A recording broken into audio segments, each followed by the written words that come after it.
வணக்கம் அன்பு நண்பர்களே, இன்றைய ஆயுதழுத்த நிகழ்ச்சிக்கு உங்கள் அனைவரும் அன்போடு வரவேற்கிறோம்.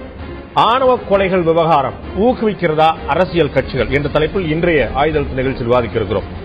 இளவரசனுடைய மரணம் தமிழகம் முழுக்க மிகப்பெரிய ஒரு பரபரப்பை ஏற்படுத்தியது. தருமபுரி உள்ளிட்ட பகுதிகளில் ஒரு மிகப்பெரிய கலவரமாக ஒரு பதட்டம் நிறைந்த சூழ்நிலை ஏற்படுத்தியது. அதன் பிறகு கோகுல்ராஜுடைய மரணம் அடுத்த மிகப்பெரிய சர்ச்சையை ஏற்படுத்தியது. அது ஓய்ந்து அந்த இரண்டு வழக்குகளும் என்ன ஆயின என்று யாருக்கும் தெரியாத சந்தர்ப்பத்தில் அடுத்ததாக மிக கொடூரமான ஒரு சம்பவம் நடந்தேறியிருக்கிறது. பட்டப்பகலில் அத்தனை பேர் கண் முன்னால் திருப்பூர் மாவட்டம் உடுமலைப்பேட்டையில் ஒரு தம்பதி சரமாரியாக வெட்டி சாய்க்கப்பட அதில் சங்கர் என்ற இளைஞன் உயிரிழந்திருக்கிறார். இப்படி ஒரு படுகொலை நடத்துவதற்கு எப்படி துணிச்சல் வந்தது என்ற மிகப்பெரிய கேள்வி. கொலைகள் அனுதினமும் நாடு முழுக்க நடந்து கொண்டிருக்கின்றன, உலகம் முழுக்க நடந்து கொண்டிருக்கின்றன.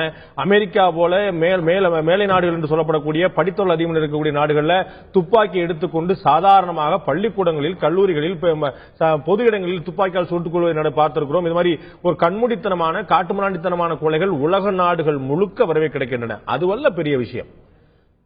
இவ்வளவு பெரிய துணிச்சலான கொலையை செய்துவிட்டு ஆற அமர இருசக்கர வாகனத்தை இயக்கி, இருசக்கர வாகனம் இயக்கப்பட்ட நிலையில் கூட இல்லை, ஆற அமர இருசக்கர வாகனத்தை இயக்கி மெதுவாக ஒருவர் இருவர் மூவரும் ஏறி அதன் பிறகு நிதானமாக செல்கிறார்கள். அத்தனை கூட்டமும் மொத்தமாக ஸ்தம்பித்து நிற்கிறது. என்ன நடக்கிறது இந்த தமிழ்நாட்டில் என்று மிகப்பெரிய ஒரு கேள்வி, நெஞ்சை பதற வைக்கக்கூடிய கேள்வியாக இருக்கிறது. இது எங்கு கொண்டு போய் சேர்க்க போகிறது? எப்படி இவர்களுக்கு இந்த துணிச்சல் வந்தது? இந்த கொலை நடக்கக்கூடியது உணர்ச்சி வசப்பட்ட சில கொலைகள் நடந்து கொண்டிருக்கின்றன.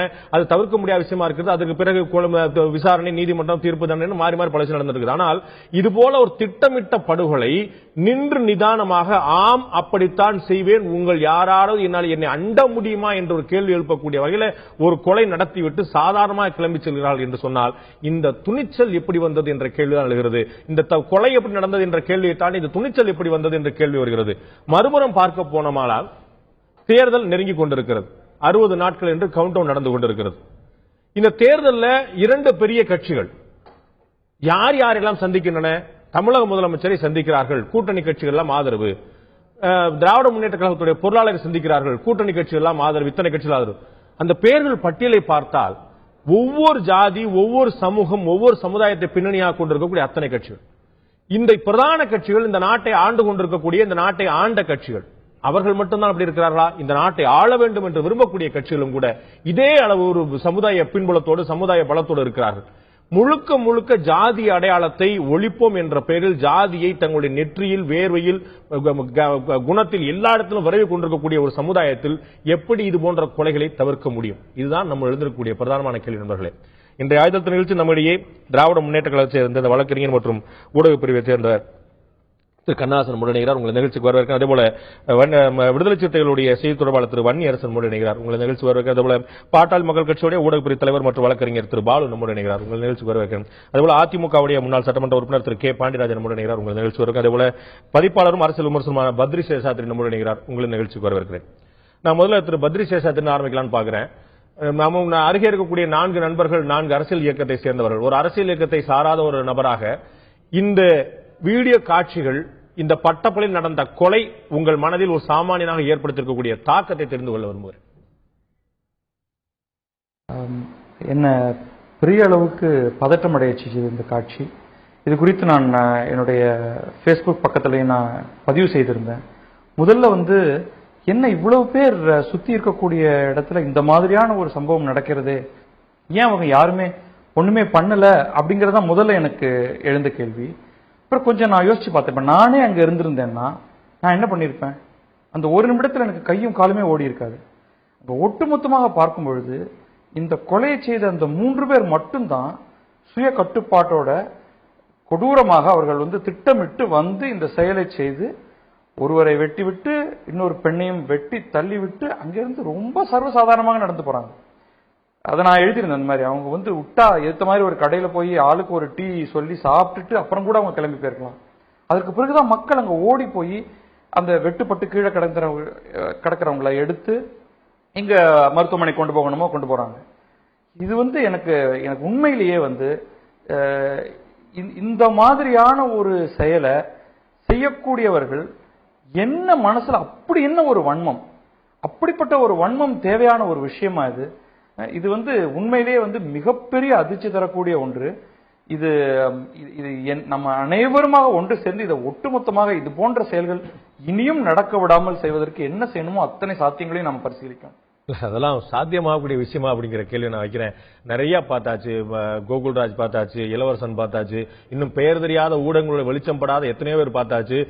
இதோட முற்றுப்புள்ளி வைக்க முடியும்னு ஒரு வாதம் நடத்திட்டு இருந்தோம்னா நம்ம நாமளே முட்டாளாக்கிக்கிறோம்னு நினைக்கிறேன். நான் திரு வன்னியரசு அவர்கிட்ட கேட்க விரும்புகிற விஷயம், பல முறை எச்சரிக்கப்பட்டும் கூட எங்கள் வீட்டு பிள்ளைகளை நாங்கள் வளர்க்கிறோம், எங்கள் வீட்டு பிள்ளைகளை அடுத்தவர்கள் வந்து தூக்கி கொண்டு போவார்கள் என்றால் நாங்கள் வேடிக்கை பார்த்துக் கொண்டிருக்க முடியுமா என்று பகிரங்கமாக பேசுகிறார்கள். சமூக வலைதளங்களில் பேசப்படுகிறது. இந்த கொலையில என்ன தவறு காணவிட முடியும் என்று பகிரங்கமாக விவாதிக்கப்படுகிறது.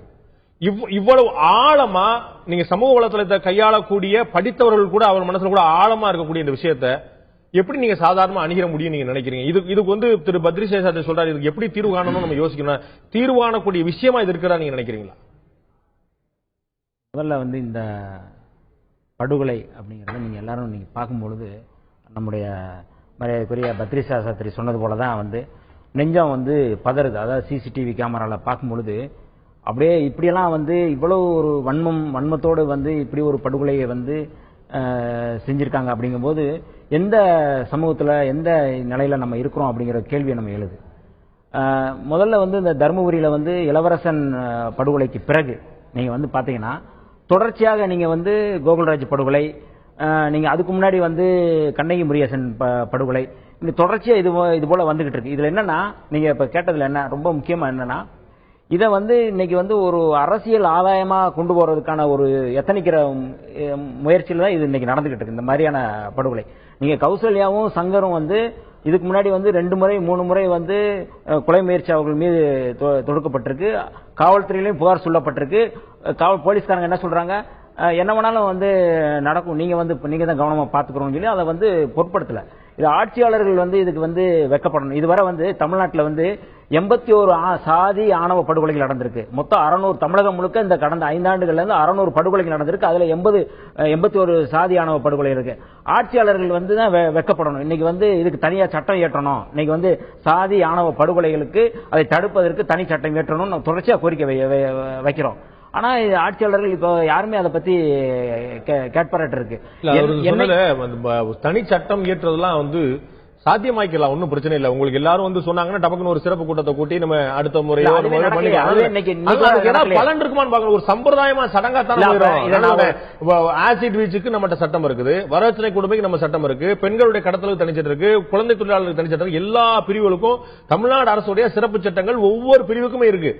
எது குறைஞ்சிருக்கு எது நின்று சொல்ல போறோம். இந்த விவாதத்தை வந்து ஒரு ஆரோக்கியமான விவாதமா நான் கொண்டு வர முயற்சி செய்யறேன். நான் ஏன் அப்படின்னா நான் யாரையும் குற்றம் சுமத்திருக்கா சொல்ல, இந்த மானுட சமூகத்தில் இன்னைக்கு வந்து எப்படி இந்த மனநிலை வச்சு இது ஒரு பெரியார் மண்ணு பெரியார் பூமி இது ஏதோ வந்து இன்னைக்கு வந்து சாதி 2 சாதிகளுக்குள்ள முரண்பாடுகள் வந்து இவ்வளவு மோசமா போயிட்டு இருக்கு. இல்ல ஒரு சமூகம் வந்து இன்னொரு சமூகத்தை கொண்டு அளிக்கிறதுக்கு சாதியின் பேரால வந்து இவ்வளவு மோசமா பண்ணிட்டு இருக்கு அப்படிங்கிற ஒரு சூழல் எங்க இருந்து வருது அப்படிங்கறத நம்ம வந்து இந்த அறிவு சமூகத்தில் நம்ம கேட்க வேண்டியது இருக்கு. சோகால்டு தலைவர்கள்ட்ட தான் வருது இன்னைக்கு. இல்ல இதுதான் என்னன்னா சோகால்டு தலைவர்கள்ட்ட தான் வருது இன்னைக்கு இந்த சூழல் எப்படி அப்படியே மாறுதுன்னா, நீங்க தலித்துகள் நீங்க தொடர்ச்சியா பாருங்களேன், நீங்க எங்காவது வேற ஏதாவது படுகொலை தாழ்த்தப்பட்ட சமூகத்தை சேர்ந்த நீங்க வெண்மணில இருந்து இன்னைக்கு எல்லா படுகொலையும் சொல்ல முடியும், நீங்க எல்லா படுகொலையும் சொல்ல முடியும். இப்ப சமீபத்தில் சாதி ஆணவ படுகொலைகள் நீங்க வந்து தலித் வெர்சஸ் நான் தலித் தான் வருது. நீங்க வேற கௌரவ படுகொலைகளோ இல்லாட்டி ஆணவ படுகொலைகளோ அதை நீங்க வந்து ஜாதியோட வந்து திருமணத்தோட மட்டுமே பொருத்தி பார்க்க வேண்டியது இல்ல. ஒரு சமுதாயத்துல இருக்கிறான் அப்படின்னு சேர்ந்ததுக்காகவே கொல்லப்படுறாங்க, அது ஆணவ படுகொலை தான். காதல் திருமணங்கிறதுக்காக பார்க்க வேண்டியது இல்லை. நம்ம காதல் திருமணம் குடும்பத்தோட ஒரு சமுதாயத்தை சேர்ந்தவருக்கு இன்னொரு சமுதாயத்தில் கொல்லப்பட்டு அதுக்கு வேற என்ன பேர் வைக்க முடியும்? நீங்க இப்ப வந்து தூத்துக்குடியில் நடந்துச்சு, இந்த சுபாஷ் பண்ணையார் சொல்லி சொல்றவங்க 2 பேர் தலையை கொண்டு போய் வெட்டி வச்சுட்டாங்களே, அதெல்லாம் வந்து ஆணவ படுகொலை கிடையாது, அது கௌரவ படுகொலை. அதுக்கு என்ன கொடுக்க போறோம்? அதுவும் ஜாதி வன்மம் தானே. இவர் அவரை வெட்டினா அவர் இவர் வெட்டினா தலையை அறுத்து கொண்டு போய் நம்ம இந்த கொடூர கொலை நம்ம எவ்வளவு மோசமான சொல்லி சொல்றோமோ. என்னன்னா நீங்க அதை அப்படியே நீங்க திசை திருப்ப முயற்சி பண்றீங்க நான் நினைக்கிறேன். நிச்சயமா அப்படிதான் இருக்கும். இல்ல ஏன் அப்படின்னா நீங்க காதல் ஒரு 2 சங்க இலக்கியங்கள்ல இருந்து காதல் வந்து தொடர்ச்சியா இருந்துகிட்டே இருக்குது. நீங்க அது ஒண்ணும் இல்ல. நீங்க இந்த சமூகத்தை சேர்ந்தவங்க திருமணம் பண்ணாங்க அப்படிங்கறது எங்க இருந்து சொல்லுங்கன்னா இளவரசன் திவ்யா திருமணத்திலிருந்து காதல் திருமணத்திலிருந்து தொடங்குது. அந்த திருமணத்தை வந்து அந்த காதலை வந்து மையப்படுத்தி முழுமையா வந்து ஒரு 60 சாதியை திரட்டி இன்னைக்கு இந்த தமிழ்நாட்டில் ஒரு மிகப்பெரிய ஒரு பதற்றத்தை உருவாக்கி காதல் திருமணம் செய்வது தவறு, pant jeans pant cooling glass போட்டு காதலிக்கிறாங்க அப்படிங்கிற ஒரு வன்மத்தை தூண்டி விடுறாங்க பாருங்க. அதுதான் வந்து பிரச்சனை குறிக்குது. இந்த சமூகத்தில் வந்து மிகப்பெரிய ஒரு ஆபத்து. நீங்க ஒரு அரசியலா நீங்க கொண்டு வராங்களா, அதுதான் பிரச்சனை. சிலர் மட்டும்தான் செய்யறாங்களா? எல்லாருமே செய்யறாங்க. அவரவர் சத்துக்கு அவரவர் சமூகத்துக்கு அவரவர் செய்து கொண்டே இருக்காங்க. மறுக்க முடியுமா? நான் ஒண்ணுமே இல்ல உங்கள்ட்ட ஒரு கேட்கிறேன். இளவரசனுடைய மரணம் ஒரு முறைக்கு 2 முறை போஸ்ட்மார்ட்டம் செய்யப்பட்டாச்சு நீதிமன்றத்துடைய உத்தரவின் பேர்ல. அது வந்து தற்கொலை அப்படின்னு நீதிமன்ற முடிவுக்கு வந்திருக்கு. ஆனா நீங்க முதல்ல இருந்து இப்போ வரைக்கும் இளவரசனுடைய படுகொலை தான் சொல்றீங்க. இல்ல அதாவது நீங்க நான் வந்து உங்களை நம்பல, திருமாவளவன் நம்பல, ராமதாசன் நம்பல, ஆனா அந்த நாட்டோட நீதிமன்றத்தை நான் நம்புறேன். ஒரு முறைக்கு 2 முறை வந்து பிரேத பரிசோதனை செய்யப்பட்ட பிறகு இன்னைக்கு இந்த உடுமலைப்பேட்டையில வந்து பட்டப்பகல வந்து அந்த சிசிடிவி கேமரா இருந்ததுனால இன்னைக்கு எல்லாம் சொல்றீங்க. கோகுல்ராஜ் படுகொலையை வந்து தற்கொலைன்னு சொன்னாங்க. அதுக்கு முன்னாடி வந்து நீங்க வந்து இளவரசன் படுகொலையில வந்து நீங்க வந்து எந்த இடத்துலயாவது ஒரு இடத்துல சிசிடிவி கேமரா இருந்தா யாரும் அகப்பட்டிருப்பாங்க. ஏங்க ஒரு காதலிச்சாங்க, காதல் இது பண்ணி திருமணம் பண்ணிக்கிட்டாங்க, பண்ணி முடிச்சு கோர்ட் வர கொண்டு வராங்க. கோர்ட் வர பிரச்சனைக்கு அப்புறம் ஒருத்தர் தற்கொலைங்கிறது வந்து இந்த சட்டம் வந்து முதல்ல வந்து இந்த சட்டத்துல வந்து என்ன இருக்கு நீங்க சொல்லும்படியா சந்தர்ப்ப சாட்சியங்கள் வந்து மிக மோசமா தான் இருந்தன. யாரும் மறுக்கல, எல்லாருமே அப்படிதான் முதல்ல சொன்னாங்க.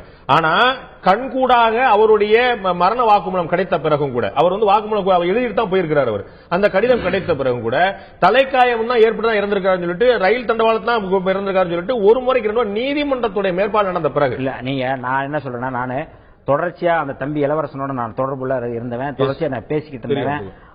அவன் அங்கிருந்தே வந்து நத்தம் காலனில இருந்தே பைக்ல வந்து திவ்யாவை கூட்டு வந்திருக்கான். இங்க உயர் நீதிமன்றத்துக்கு கூட்டு வந்திருக்கிறாப்ல. நண்பர் பாலுகெல்லாம் எல்லாமே தெரியும், எப்படி வந்தாங்கலாம் தெரியும்.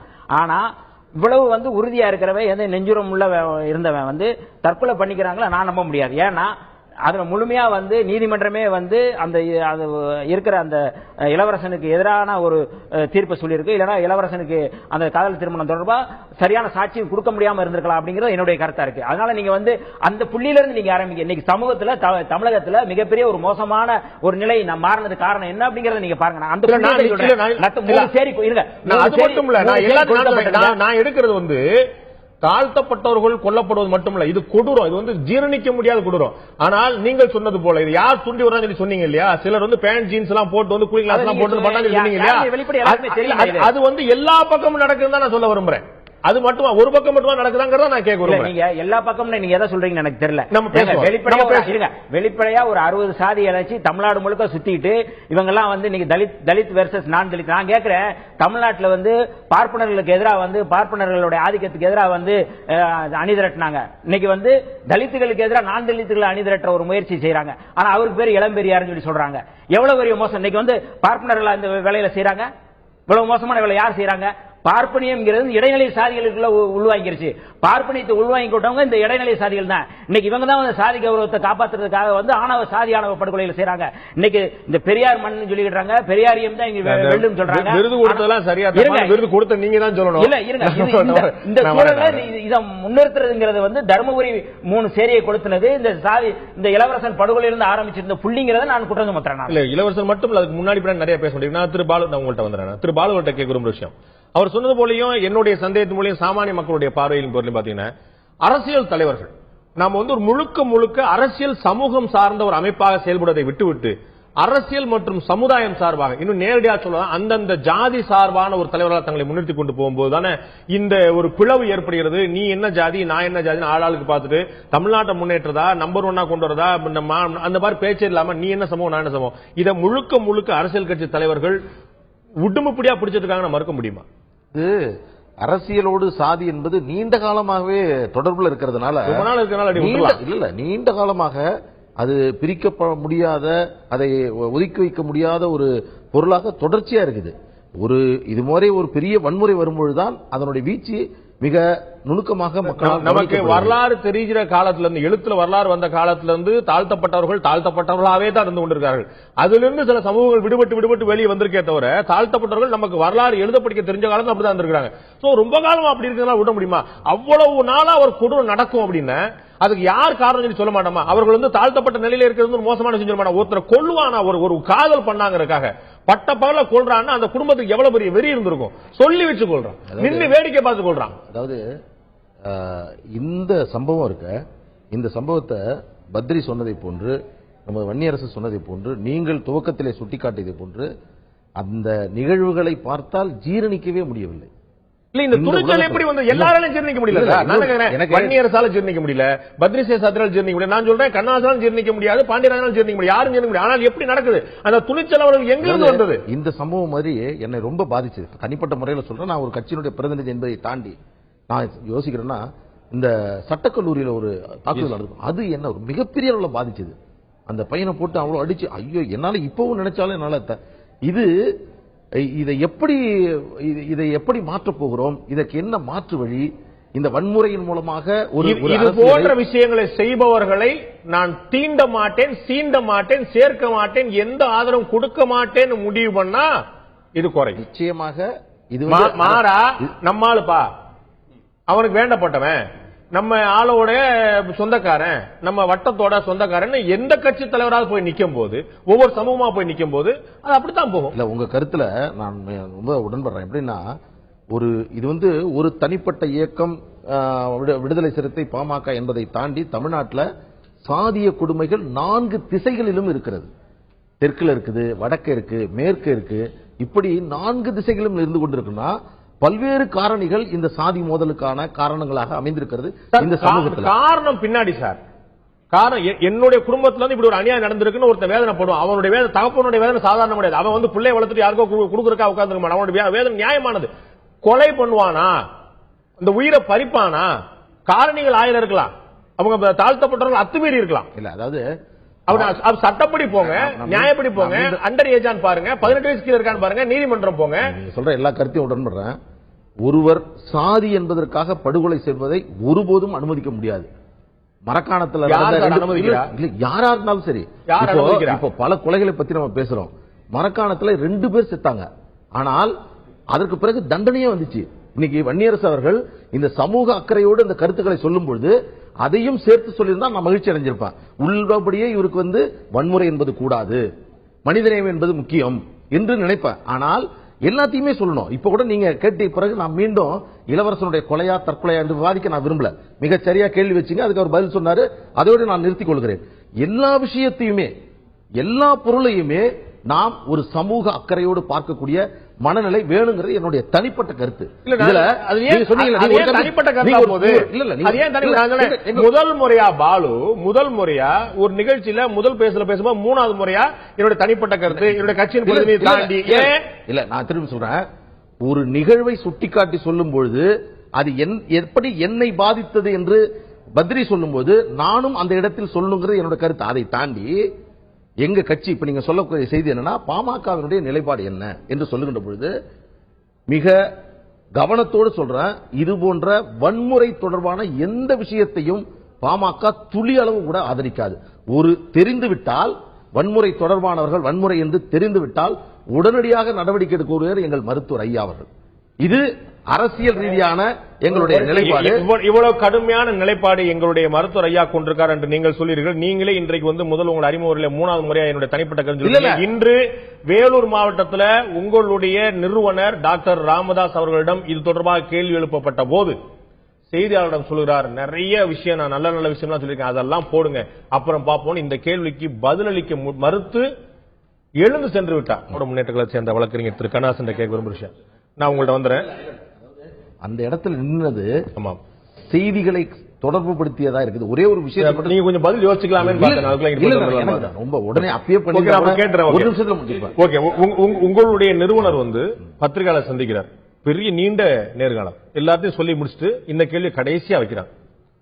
அந்த கடைசி ஆக்குனதே உங்களுடைய நிறுவனர் தான். அவங்க கேள்வி கேட்ட உடனே நிறைய நல்ல விஷயம் சொல்லிருக்காங்க, அதெல்லாம் போடுங்க அப்புறம் பார்க்கலாம்னு எந்திரிச்சு போயிட்டாங்க. சொல்லி முடிச்சுட்டு சிரிப்பாங்க. அதை படுகொலை வந்து அந்த படுகொலைய எவ்வளவு மோசமா வந்து சிரிச்சுக்கிட்டு அதை வந்து சொல்றாங்க.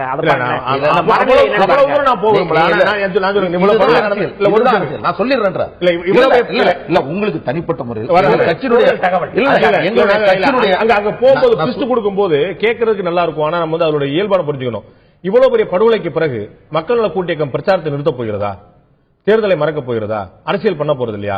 சோ எல்லோருமே அவரவர் வேலையை பார்க்கிறோம். நீங்கள் மட்டுமல்ல, நானும் உட்பட எல்லோருமே பார்க்கிறோம், மறுக்கிறதுக்கே இல்ல. அதனால அவங்க சிரிச்சுட்டாங்க, புன்னகைச்சாங்க, இந்த பக்கம் போயிட்டாங்க, எல்லாருமே சிரிக்கிறார்கள், எல்லாரும் சாப்பிடுறாங்க, எல்லாரும் பத்திரிகையாளர் சந்திப்புல இதே பத்திரிகையாளர் மக்கள் நல கூட்டணி தலைவர்கள் சொல்லும் பொழுது மிக சமூக அக்கறையோடு மிக தெளிவாக இது குறித்து நாங்கள் மக்களிடையே பரப்புரை செய்வோம். இது மாதிரி சாதிய ஆணவ படுகொலைக்கு எதிராக நீங்க அதன் பிறகு மக்கள் அடுத்த கேள்வி, மக்கள் நல கூட்டியக்கம் உடையுமான்னு கேட்ட போது அவங்க எல்லாம் பைத்தியக்காரத்தில் சேர்க்க வேண்டிய சொல்லி சிரிச்சுக்கிட்டே அதே 3 பேர் சொன்னாங்க.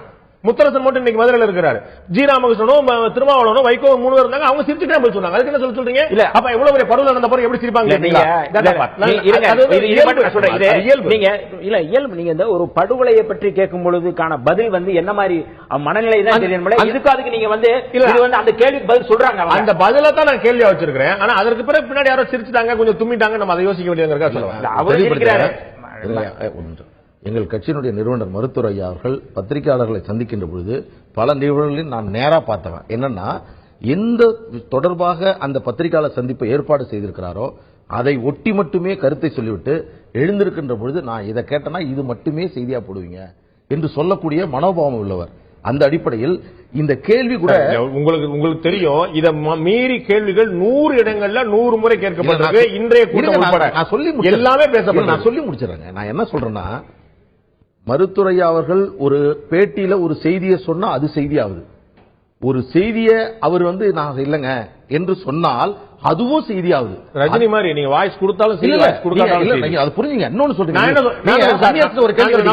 நம்ம இயல்புல நம்ம ரொம்ப வெளிப்படையா பேசுறோம். நீங்க எவ்வளவு ஏற்றாலும் எவ்வளவு மறுத்தாலும் எதிர்க்கட்சிகள் உங்களை ஒரே முத்திரையில தான் விமர்சனம் பண்ணுவாங்க. அதுல மாற்று கருத்து இல்லை. நீங்க எவ்வளவு தொடச்சாலும் அதை எதிர்க்கட்சிகள் உங்களை மாத்தி பார்க்க போறது இல்லை. ஆனா நீங்க மட்டும் சரியா பாருங்க. இவங்களோட வேலை அது ஊடகத்தினுடைய வேலைகள் நியாயமான. அப்ப அந்த ஒரு களங்கம் நம்ம மேல ஒரு குற்றச்சாட்டு தொடர்ந்து வைக்கப்படும் போது இதற்கு ஒரு பதில் சொல்லிட்டு எதிர்ந்தா நானும் கடுமையாக நீங்க சொன்னீங்க, மனசாட்சி உள்ள பார்க்க மாட்டான், ஜீர்ணிக்க முடியாது, என் அடிவேறு கலங்கிச்சு நீங்க சொன்னீங்க. அதையே உங்களுடைய மருத்துவர் சொல்லிருக்காங்க. ஒரு கேள்வி நீங்க கேட்டீங்க, இந்த கேள்வி நீங்க கேட்கும்போது பதில் சொல்லுங்கிறதுக்கான விமர்சனத்தை வைக்கிறீங்க. இது இன்றைக்கு வைகோ அவர்களிடம் ஒரு கேள்வியை எழுப்புறாங்க, இந்த கொலைக்கு அன்புமணி காரணமா? என்ன எப்படி சம்பந்தமே கேட்க முடியாது. வைகோ சொல்றார், இந்த மாதிரி கேள்வியை நீ கேட்க கூடாதுன்றார். இல்ல நான் ஒண்ணு கேட்டேன்னா நான் அந்த பேரை சொன்னார். அவர் கோவப்படுறார். ஆனால் மீண்டும் மீண்டும் எங்கேயோ நடக்கிற ஒரு சம்பவத்திற்கும் ஒரு பத்திரிகையாளர் ஊடகத்தினுடைய ஒரு கேள்வி எழுப்பும் போது தவறுதான். அப்படிப்பட்ட உள்நோக்கத்துடன் உடைய கேள்விகளும் எழத்தான் செய்கிறது. அதையெல்லாம் அரசியல்வாதிகள் எப்படி கவனமாக கையாள வேண்டும் என்பதை திரு வைகோ ரொம்ப கவனமா கையாண்டாங்க. திரு வைகோ ரொம்ப கவனமா கையாண்டாங்க. அவர் சொன்னாங்க, நான் எந்த பேரை சொல்ல, நீ ஏன் தேவையில்லாம் பேர் சொல்ல. நான் சொன்னேன், அந்த இடத்துல அந்த ஊடகவியலாளர் சம்பந்தம் இல்லாம ஒரு பேரை சொல்லி கேட்டது எப்படி தப்பு? மாற்றுக்கத்தை இல்லைங்க, மாற்றுக்கத்தை இல்ல. ஆனா அது எவ்வளவு தவறோ அதே போல தவறாக நான் மீண்டும் சொல்லிடுறேங்க. இப்ப பாட்டாளி மக்கள் கட்சியுடைய நிலைப்பாடு என்ன நீங்க கேட்கறீங்கன்னு வச்சுங்க. ஒருவேளை இந்த கேள்வி கேட்கறீங்கன்னா, நாங்கள் மிக கடுமையாக இதை கண்டிக்கிறோம் என்று முன்வைக்கிறார். நீங்க சார், ஒரு ஊடக பிரிவு தலைவருக்கு இருக்கக்கூடிய தெளிவு உங்களுடைய நிறுவனருக்கு இருக்கா?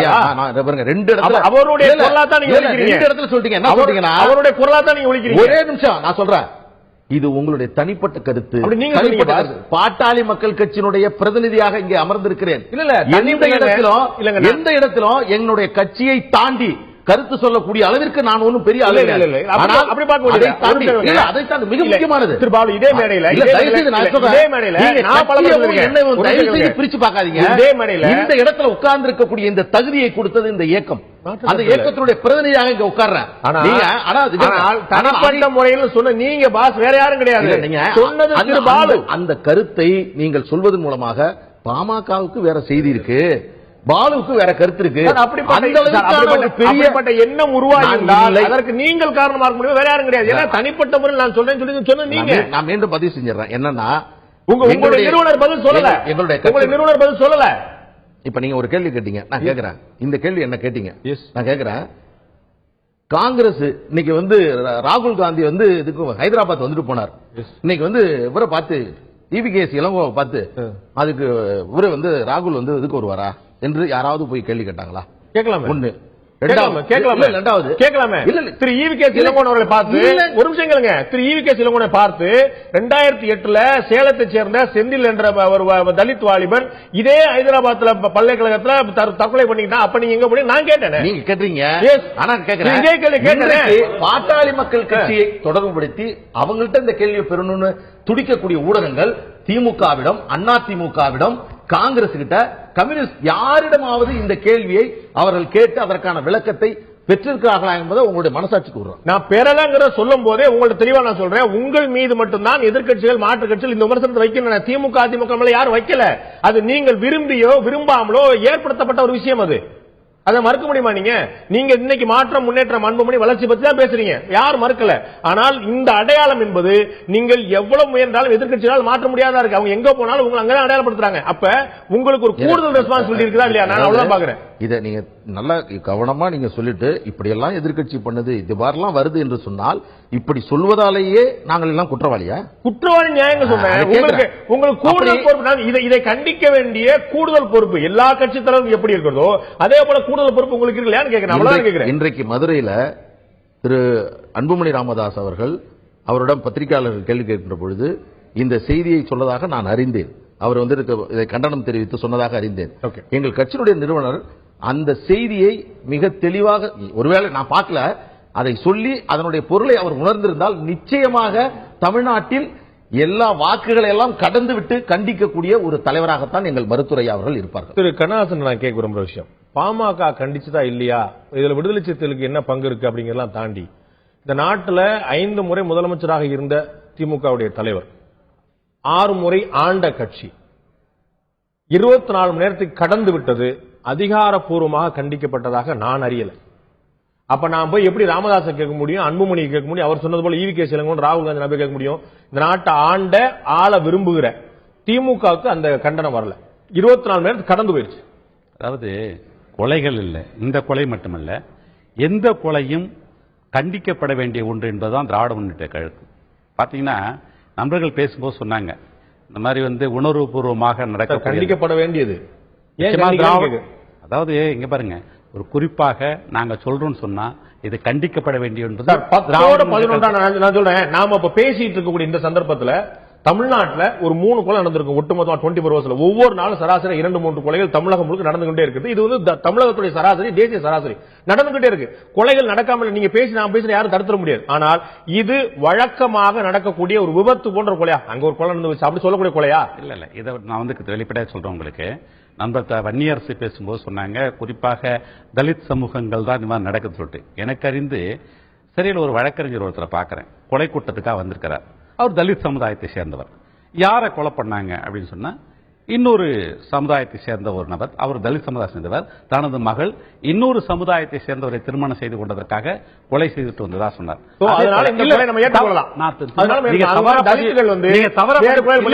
நீங்க தவறா பதிவு திரு பாலு அவர்கள் ரொம்ப தெளிவாக நான் பதிவு பண்ணேன். எங்களுடைய முதல்வர் நீங்க சொல்லுங்க, என்ன முழுமையா பதில் சொல்ல விட்டா தானே. இல்ல வந்து நீங்க ஒரு நிமிடத்துல பேசணும்னா பேசி முடிச்சிடுறேன். எனக்கு விளக்கம் சொன்னாதான் உங்களுக்கு புரியாது. நான் சொல்ல வரேன் கேளுங்க. இப்போ வந்து குறிப்பாக நான் வந்து இதற்காக வந்து அந்த கொலை நடந்ததுக்காக எல்லா சாதி ஆணவ கொலையும் சரி நான் சொல்ல வரல. ஆனால் அதே சமயத்தில் பாத்தீங்கன்னா இந்த நீங்க எதுக்கு சொல்ல வரேன்னு கேட்டீங்கன்னா, இந்த புதரை வண்ணான்னு ஒரு சாதி இருக்கு. அது தாழ்த்தப்பட்டவர்களே தீண்டத்தகாத ஒரு சாதி. அதாவது தாழ்த்தப்பட்டவர்கள் அவங்களை தீண்ட மாட்டாங்க. அவங்க சாதி என்னன்னு கேட்டீங்கன்னா, அவர் தாழ்த்தப்பட்டவர்களுக்கு துணி துவைக்கக்கூடிய ஒரு தொழிலை செய்பவர்கள் புதரை வண்ணான்னு பேர்.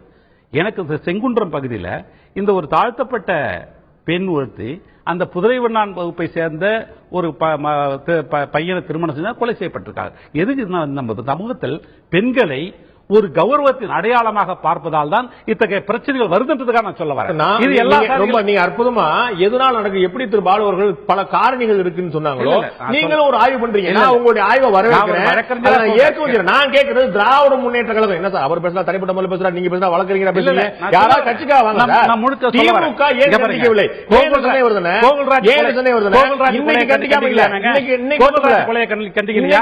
இளவரசன் கொலை கண்டிக்கலையா? கண்டித்திருக்கிறோம். ஆக சமூகத்தில் இளவரசர் கொலை நடந்த போதும், இளவரசனுடைய மரணம் நடந்த போதும், கோகுல்ராஜுடைய மரணம் நடந்த போதும் நீங்க கண்டிச்சீங்களா? எவ்வளவு நேரம் கண்டிச்சிருந்தீங்களா? அப்புறம் ரொம்ப 6 மாசத்துக்குள்ள விடுதலை சிறுத்தைகளுடைய நிறுவனர் திரு திருமாவளவன் அவர்கள் கும்பகோணம் பக்கத்தில் நினைக்கிற தஞ்சாவூர் பக்கத்தில் போகும்போது அவர்கள் கொலை முயற்சி நடந்து கடுமையான தாக்கல் நடந்தது. தமிழ்நாட்டில் இருக்கக்கூடிய எல்லா அரசியல் கட்சிகளும் கண்டிச்சாங்க. 2 பேர் தான் கண்டிக்கல, அதிமுக திமுக. அப்படி ஒரு கொலை முயற்சி நடந்து கைது செய்யப்பட்டார்கள். இஃப் ஐ எம் ரைட், நான் சொன்னது சரியா? அதாவது நீங்க என்ன கேக்குறீங்கன்னா, இதுக்கு திராவிட முன்னேற்றங்கள் இப்படி ஆணவ கொலைகளை ஆதரிக்கிறதா கண்டிக்கிறதா? ஆதரிக்க மாட்டாங்க, நான் நம்புறேன். யாருமே ஆதரிக்க மாட்டாங்க. திராவிட முன்னேற்றத்தை சாதி அடிப்படையில் எந்த நம்பிக்கையும் எங்களுக்கு கிடையாதுன்றது ஒரு பதிவு பண்றேன் நான்.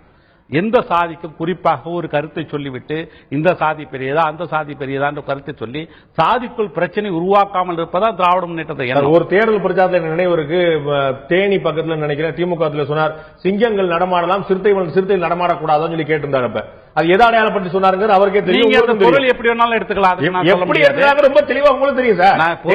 எல்லாரும் விட கூடுதலா ஃபாலோ பண்ணுவீங்க. இல்ல நீங்க பொருள் எப்படி வேணாலும் எடுத்துக்கலாம். தள்ளுடைய பேச்சை பொறுத்த வரைக்கும் நான் என்ன சொல்றேன்னு கேட்டீங்கன்னா, இந்த கொலை பார்ப்பவர்களுக்கு எல்லாரும் பதிவு செய்தது போல மிக மோசமான ஒரு தமிழகத்தோட நிலை. நீங்க கேட்டீங்க இவ்வளவு தைரியம் யார் கொடுத்ததுன்னு. தமிழகத்தில் சென்னையில் ஒரு டாக்டரை பட்ட பகல்ல வெட்டி கொலை பண்ணாங்க. அதே போல இந்த கொலையும் பாத்தீங்கன்னா பட்ட பகல்ல சர்வசாதாரணம்னா ஒன்று காவல்துறை மீது அச்சம் போய்விட்டது, அதை சுற்றியிருப்பவர்கள் மீது நம்பிக்கை நம்மளை பிடிக்க மாட்டான் என்ன வருது.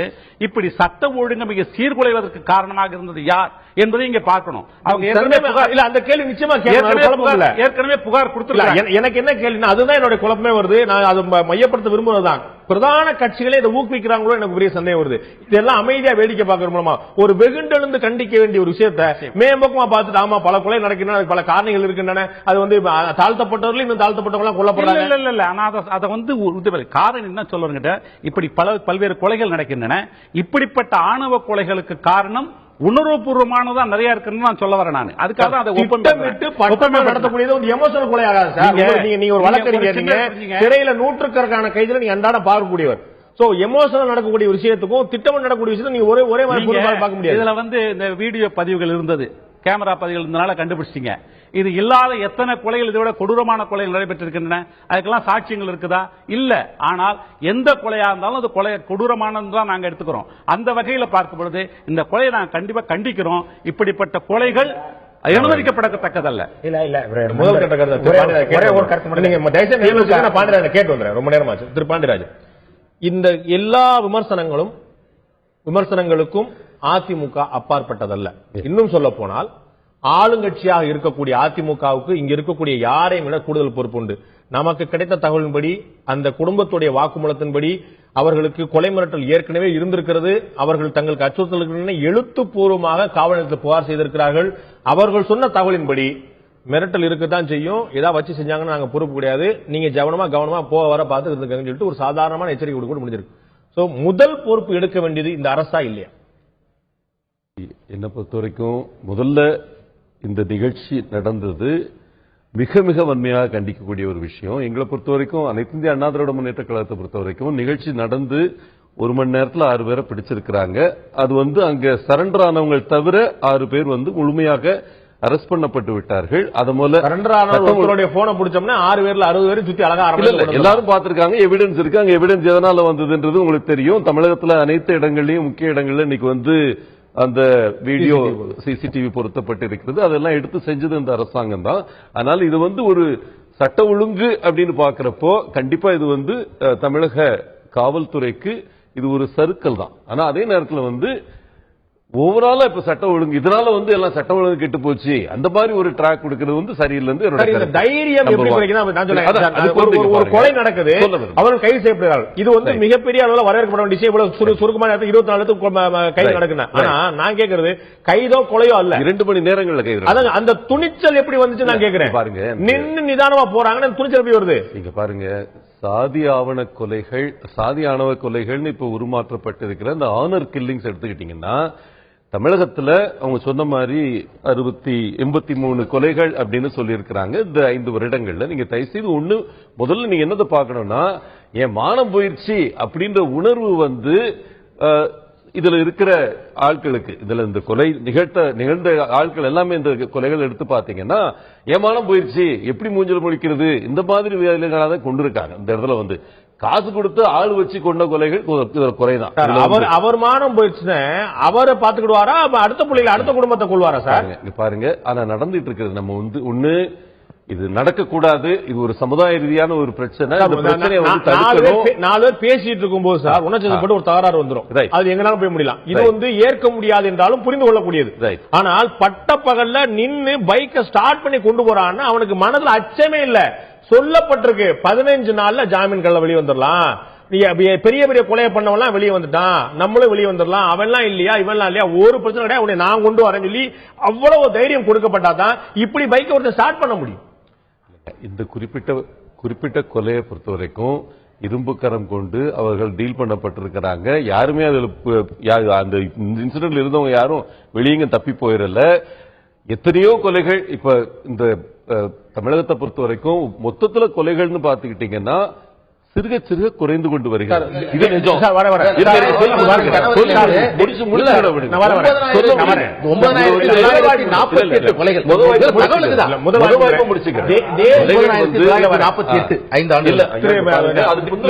பார்த்து பாருங்க. பாண்டியராஜன் தேசிய தாழ்த்தப்பட்டோர் நல ஆணையத்துடைய தலைவர் PL புனியாவுடைய தகவலின்படி தமிழ்நாட்டில் தாழ்த்தப்பட்டவர்களுக்கு எதிரான குற்றங்களுடைய முடிவு இருக்கு பாத்தீங்களா, அந்த குற்றங்களுடைய வழக்குடைய முடிவு இருக்கு பாத்தீங்களா, தேசிய சராசரியை விட கீழே. நம்ம பல இடங்கள்ல தமிழக முதலமைச்சர் உடனே சொல்லுவாங்க ஆந்திரால எப்படி இருக்கு, கர்நாடகா எப்படி ஒப்பிடுவாங்க. இன்னைக்கு வந்து ஹரியானால இன்னைக்கு வந்து நீங்க சொன்னீங்க, நீங்க சொன்ன மாதிரி 30% வந்து நேஷனல் ஆவரேஜ் சார். இந்த குற்ற வழக்கு நிறைவு 30% நேஷனல் ஆவரேஜ். அதை விட கீழே சார். இந்த 100 கேஸ் பதிவு பண்ணா 30 கேஸ் கூட நிறைவடைறது இல்ல. அந்த புனியாவோட ஸ்டேட்மெண்ட் வச்சுதான் நானும் பேசுறேன். உங்களுக்கே தெரியும் இன்னைக்கு ஹரியானால ஜாட் சமுதாயங்கள்ல இருக்கிற பிரச்சனைகள் எடுத்துக்கிட்டீங்கன்னா நீங்க சொன்ன மாதிரி ஒரு நாளைக்கு 3 கொலை இன்னைக்கு தமிழ்நாட்டில் சராசரியா நடந்துகிட்டு இருக்கு. 4 கொலை திமுக பீரியட்ல இருந்தது, இன்னைக்கு 3 கொலைக்கு வந்திருக்கு. ஓகே, இதான் வித்தியாசம். கொலைகள் இது வந்து நான் எங்க வேற எங்கேயும் போல அவர் அதே KL புனியா டேட்டாவை தான் நீங்களும் எடுத்து பாருங்க.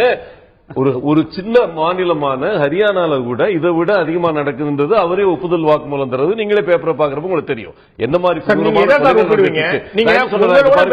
ஒப்பிடுவீங்களா, உங்களோட சுமாரா ஒப்பிடுவீங்களா? நீங்க ஆவரேஜ் சொல்லி சொன்னதுனால சொல்றேன். சராசரின்றப்ப நீங்க தயவுசெய்து வந்து இந்த ஒரு நிகழ்வு தேசிய சராசரியோட கீழே இருக்கு அப்படின்னா என்னோட கீழே அங்க இருக்கான்னு சொல்லுவீங்களா? நீங்க குற்ற விகிதம் குறையா இருக்கு. தயவுசெய்து அதை சரியா பாருங்க. குற்ற விகிதம் வந்து குற்றம் நம்ம பேசுறோம் சார். இல்ல அவங்களுக்கு ஏன் அச்சமே வரலங்கிறதா பேசிட்டு இருக்கிறோம். 100 வழக்குல 71 வழக்குகள் விடுதலை ஆயிருது. அதுதான் பிரச்சனை. அதுதான் அவர் சொல்றது குற்றம். வழக்குடைய முடிவு இருக்கு பாத்தீங்களா, 71 விழுக்காடு வந்து விடுதலை ஆயிடுறான். அப்ப 100 கொலை நடந்தா 71 கொலை பண்ண வெளியே வந்துருவாங்க. அவனுக்கு ஏன் துணிச்சல் வராது? நம்ம லீகல் சிஸ்டத்துல மாற்றப்பட வேண்டிய விஷயங்கள் பல இருக்கின்றன. தமிழ்நாட்டுக்கு தனி லீகல் சிஸ்டம் கிடையாது, ஹரியானாவுக்கு தனி லீகல் சிஸ்டம் கிடையாது. அதுல வந்து எந்த அளவுக்கு அதற்குள்ளாக எத்தனை கொலைகள் நாம் இன்னும் பொறுத்திருக்க வேண்டும். பாருங்க தயவுசெய்து முதல்ல வந்து நம்ம ஒரே இதுல வந்து அங்க ஹரியானால நம்மளோட குறைச்சலா இருக்கு, நம்ம வந்து சராசரிக்கு மேல இருக்கும், அதெல்லாம் வந்து முதல்ல மாத்திக்குவோம். இந்த ஒரு இன்சிடென்ட் நடந்திருக்க கூடாது. இதுல இன்டெலிஜென்ஸ் ஃபெயிலியர் இருக்கு. அது வந்து எல்லாருமே பாக்குறவங்களுக்கு தெரியுது. இன்டெலிஜென்ஸ் வந்து ஸ்டேட் கவர்மெண்ட் இதுதான். பாருங்க இந்த 5 ஆண்டு ஆனா என்ன நான் கேள்வி கேட்கிறேன்னா, இந்த ஒரு விஷயத்தை எடுத்துக்கிட்டு இது அரசியல் ரீதியா ட்விஸ்ட் பண்ணிட்டு ஏதோ நாங்க வந்து 5 வருஷத்துல கொலையே நடக்காத மாதிரியும் 1712 கொலைகள் நடந்திருக்கு 2010. இன்னைக்கு நடந்த கொலைகள் 1615. 30% வந்து கொலைகள் குறைந்து இருக்கிறது என்பது அவங்க ஒத்துக்கொள்ளக்கூடிய விஷயம். நடுத்தருவில் வந்து பட்டப்பகல்ல கொண்டுட்டாங்கன்றாங்க. தாய் கிருஷ்ணன் கொல்லலையா? எத்தனை இடங்கள்ல வந்து நடந்தது?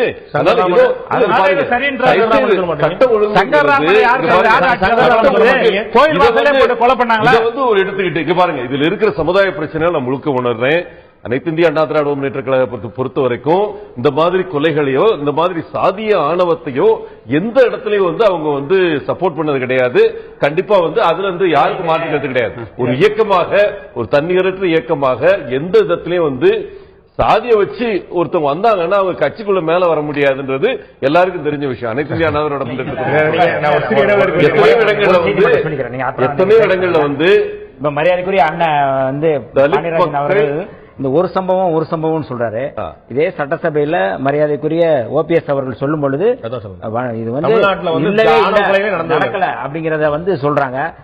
அதாவது இவங்க வந்து இருங்க, நீங்க ஒரு மனிதநேயம் உள்ள ஒரு தலைவரா உங்களை நான் பாக்குறேன். ஆனா இந்த ஒரு படுகொலை ஒன்ன வச்சுக்கிட்டு நீங்க வந்து அந்த சதவீதத்தை குறைச்சு காட்டுறது, இவ்வளவு ஒரு மோசமான ஒரு படுகொலையில இன்னமும் வந்து முதல்வர் வந்து ஒரு கண்டன அறிக்கை கொடுக்கிறதோ, அந்த அதிமுக இன்னைக்கு அவர் கைது செய்யப்பட்டிருக்கிறது நீங்க வேற ஒரு அதிமுக ஏற்கிறாரு. இது வந்து உளவுத்துறையோட தோல்வின்னு ஏற்கிறாரு. அதே சமயம் 2 மணி நேரத்துல வந்து கைது செய்யப்பட்டிருக்காங்கன்னு சொல்லி சொல்றாரு. சிசிடிவி ஃபுட்டேஜ் இருந்தனால தான் அதையும் சேர்த்து தான் பதிவு பண்றாரு. இதுல இல்ல நீங்க என்னன்னா ரொம்ப சாதாரணமா அது என்னன்னா ஒரு படுகொலை நடக்குது அப்படின்னா 2 முறை வந்து அவர் கம்ப்ளைண்ட் பண்ணிருக்காங்க. அந்த கம்ப்ளைண்ட்ல எந்த நடவடிக்கையும் இல்ல. அப்ப நீங்க சொல்றீங்க இதுல 75% பேர் விடுதலை ஆயிடுறாங்க அப்படின்னா இந்த 75% விடுதலை எங்க வருதுன்னா போலீஸ் காவல்துறை வந்து அங்க சாதியவாதிகளா இருக்காங்க, நீதிமன்றத்துல சாதியவாதிகளா இருக்காங்க. நீங்க விடுதலைங்கிறது வந்து சாதாரண நீங்க நீங்க இல்ல. அப்ப நீங்க வந்து இந்த அதிமுக அரசு தலித் விரோத அரசா இருக்கு அப்படிங்கிறது எங்க தலைவர் தொடர்ச்சியா சொல்றது காரணம் என்னன்னா, நீங்க வந்து பதவியேற்றதுல இருந்து பரமக்குடியில சுட்டுக் கொல்லப்பட்டதுல இருந்து இன்னைக்கு வரை நீங்க தொடர்ச்சியா லிஸ்ட பாத்தீங்கன்னா அதிமுக அரசு எப்படி தலித் விரோத அரசா இருக்குமாறு நான் இடைவெளிக்கு முன்னாடி சொன்னது போல 2 பிரதான கட்சிகள் நேற்று சனி ஞாயிறு விடுமுறையின் போது அவர்களுடைய கட்சிக்கு ஆதரவு தெரிவிக்கக்கூடிய கட்சிகளுடைய பட்டியலை அதிகாரப்பூர்வமாக வெளியிட்டிருக்கிறார்கள். அத்தனை அமைப்புகளும் கிட்டத்தட்ட ஏதேனும் ஒரு சமுதாய பின்புலத்தோடு இருக்கக்கூடியவர்கள். இதற்கான பதிலை அவர்களிடம் பெறுவதற்கு முன்னால் உங்களுடைய பார்வையை நான் பெற விரும்புகிறேன். இப்பொழுது தமிழ்நாட்டில் ஜாதி கட்சிகள் நம்ம சொல்றது வந்து பெருகி போயிருச்சு. ஏன்னா அதை வந்து ஒரு ஓட் பிளாக்கா காண்பித்து அதன் மூலமாக 1 சீட்டு 2 சீட்டு கிடைக்குமா அப்படிங்கிற பாக்குறது தான் இந்த கிட்டத்தட்ட 20 கட்சிகள் 2 திமுக அதிமுகவுக்கு இல்லாட்டால் ஆதரிப்பேன் சீட்டே கொடுக்காட்டால் ஆதரிப்பேன். அதான் அது அப்ப என்ன எதிர்பார்த்து பண்றாங்கன்னு தெரியல. ஆனா எனக்கு இதை தாண்டி ஒரு பார்வை இருக்கு. திராவிட முன்னேற்ற கழகம், அகில இந்திய அண்ணா திராவிட முன்னேற்ற கழகம், இந்த 2 கட்சிகளையுமே எடுத்துக்கொண்டாலுமே இதனுடைய அடிப்படை ஆதரவு அப்படிங்கிறது தமிழகத்துடைய 3 பெரும் சாதிகள் தான் அப்படிங்கிறது அவர்களுடைய அமைச்சர்களுடைய எண்ணிக்கையிலிருந்து யாருக்கு அதிகாரம் கொடுக்கப்பட்டிருக்கு அப்படிங்கிறது வந்து நமக்கு நல்லா தெரிய வரும். இதற்கான அனாலிசிஸ் ரொம்ப தெளிவா இருக்கு. அது அதிகாரம் பறிக்கப்பட்டால் தனிநபரை எதிர்த்து அப்படின்னு தான் சொல்லணும். அதிகாரம் கொடுக்கப்பட்டால் ஒரு சமுதாயத்துக்கான அங்கீகாரம், அதிகாரம் பறிக்கப்பட்டால் ஏன்னா அது பலருக்கு சேர்ந்து கொடுக்கப்படுகிறது. ஒரு குறிப்பிட்ட ஜாதியை சேர்ந்த பலருக்கு அது அதிகாரம் கொடுக்கப்படுகிறது. நான் சொல்ல வர்றது என்னன்னா, இந்த 3 ஜாதியினர் தான் ஏதோ ஒரு விதத்துல அந்தந்த பகுதிகளில் இருக்கக்கூடிய தலித்துகளோடு ஒரு பகைமையை பாராட்டி கொண்டிருக்கிறார்கள். அதிலிருந்து தான் இந்த திமுக அதிமுக இருவரும் வேண்டிய அளவு எதிர்ப்பதில்லை இது போன்ற சம்பவங்கள் நிகழும்பொழுது. நம்ம எதிர்பார்க்கிறது வந்து ஒரு கடுமையான, இன்றைக்கு வந்து முதலமைச்சர் ஒரு அறிக்கையை கொடுத்திருக்கணும். இன்றைக்கு அவர் வந்து ஒரு அமைச்சரை அங்க உடனடியாக அந்த இடத்துக்கு அனுப்பி இருக்க வேண்டும். ஸ்டாலின் உடனடியாக அந்த இடத்துக்கு சென்றிருக்க வேண்டும். நீங்க வந்து இதை வந்து மெதுவா பார்த்துட்டு 2 நாள் கழித்து ஒரு அறிக்கை தரலாம்ங்கிற மாதிரியெல்லாம் இதை அணுகினோம்னா நம்ம ரொம்ப டேஞ்சரஸான ஒரு டெரிட்டரியை நோக்கி போயிட்டு இருக்கோம். இது வந்து 2 ரவுடி கும்பல் ஒருவர் அடித்துக் கொள்வதில்லை. நம்ம தென் தமிழகத்தில் இப்பொழுது சமீபத்தில் நடந்த ஒரு பிரச்சனை இல்லையா, அதுக்கும் இதுக்கும் சம்பந்தமே கிடையாது. இங்கே எந்த விதத்திலும் தங்களை காத்துக்கொள்ள முடியாத ஒரு சாதாரண உங்களையும் என்னையும் போன்ற 2 பேர் ரோட்டில் நடந்து போகும்பொழுது அவர்கள் ஒரு குறிப்பிட்ட காரணத்துக்காக வெட்டி கொல்லப்படும் பொழுது ஆட்சியுடைய ஒட்டுமொத்த அந்த அட்மினிஸ்ட்ரேட்டிவ் மெஷினரி, அது முதல்வரிலிருந்து தொடங்கி எதிர்கட்சியிலிருந்து அனைவரும் அந்த இடத்துல இன்றைக்கு போய் இறங்கி இருந்தாங்கன்னா ஒரு பயம் என்பது ஒரு குறிப்பிட்ட சமுதாயத்தை சேர்ந்த கொஞ்சம் ரோக் எலிமெண்ட்ஸ் வச்சுப்போம் அவர்களுக்கு வரும். இப்ப அந்த பயம் ஏன் வரலன்னா, நம்ம என்ன செய்தாலும் இதை பெரிய அளவுல யாரும் தட்டி கேட்க போவதில்லை. ஏன்னால் நமக்கென்று ஒரு பெரிய வாக்கு வங்கி இருக்கிறது. இந்த வாக்கு வங்கியும் இது கொடுக்கக்கூடிய அந்த அதிகாரமும் நமக்கு ஒரு அரண் போல நம்மை சுற்றி இருக்கிறது. இதுதான் இதுக்கு காரணமாக நான் பாக்குறேன். ஒரு உணர்வுபூர்வமான விஷயமா இல்லாம ஒரு விஷயங்களை நம்ம வந்து ஆராயக்கூடிய ஒரு பிரச்சனையா பார்க்கும்போது இது போன்ற சம்பவங்கள் தாழ்த்தப்பட்டவர்கள் மீது மிகப்பெரிய தாக்குதலாக நடக்கிறது அப்படிங்கிற மாற்று கருத்தும் இல்ல. பதிலுக்கான வன்முறையும் இந்த பக்கத்திலிருந்து இருக்கக்கூடிய திரு கருணாசன் குறிப்பிட்ட போல பல சம்பவங்கள் இந்த பக்கம் இருக்கிற மறுத்த முடியுமா? பிரதான கட்சிகள் அதனால கூட ஒரு அமைதியா இருக்கலாம் இல்லையா? இவங்க மாறி மாறி பண்ணிக்கிறதா சொல்லிட்டு பிரதான கட்சி அதனால அமைதியா இருக்கலாம் இல்லையா? இல்ல, நீங்க வந்து நம்மகிட்ட முதல்ல இது போன்ற விஷயங்களுக்கான அரசு தரப்பு புள்ளி விவரங்கள்ங்கிறது நமக்கு தொடர்ச்சியாக அந்த அளவுக்கு தெளிவாக கிடைக்கிறது இல்லை. ஆனால் ஊடகங்களை பீராய்ந்து கொண்டிருக்கக்கூடிய உங்களை போன்றவர்கள், என்னை போன்றவர்கள் நம்ம பார்க்கும் பொழுது இந்த மாதிரியாக தலித் சமுதாயத்தைச் சேர்ந்தவர்கள் ஆதிக்க சாதி சமுதாயத்தில் இருப்பவர்களை இந்த மாதிரியான தாக்குதல்கள் நடத்துவதே கிடையாது. நீங்க இதுக்கு எண்ணிக்கை பார்க்கும் பொழுது ரொம்ப தெளிவாக, ஏன்னா இங்க வந்து விஷயம் வந்து எது டிஸ்ஆனர், ஏன்னா நம்ம இந்த ஹானர் அப்படிங்கறதுல இருந்து வருது இல்லையா, எது அகௌரவம் எது கௌரவம் அப்படிங்கறதுல இருந்து வரும்பொழுது கட்டாயமாக இது போன்ற தாக்குதல்கள் மேலிருந்து கீழ் அப்படிங்கக்கூடிய ஒரு மாதிரியான ஈக்குவேஷன்ல தான் இது நடந்துகிட்டு இருக்குது. இங்க தலித்துகள் திட்டமிட்டு தாக்கி கொன்றதாக அவர் பாலு பேசும்பொழுது இந்த மரக்கான விஷயத்தை சொன்னாரு. அதை இதோட ஒப்பிட முடியுமா? அங்க நடந்தது என்ன? அது வந்து ஒரு நிகழ்ச்சிக்காக போகிறவர்கள் உள்ளூர்ல சில தகராறுகளை ஏற்படுத்துகிறார்கள். அதன் விளைவாக 2 கூட்டங்களாக 2 பேர் சண்டை போடும்போது நடக்கிற விஷயம். இது போன்று கட்டம் கட்டி ஒரு குறிப்பிட்ட ஒரு குடும்பத்தை சேர்ந்த ஒரு ஆண் ஒரு பெண், மிகச்சிறியவர்கள், 20 வயதுக்கு கீழே அந்த பெண்ணு, 20 வயதுக்கு கொஞ்சம் மேல அந்த பையன். இதை வந்து நம்ம எப்படி வேற எதோடையாவது ஒப்பிட முடியும்? அது கொஞ்சம் அது நியாயமாப்படுதா?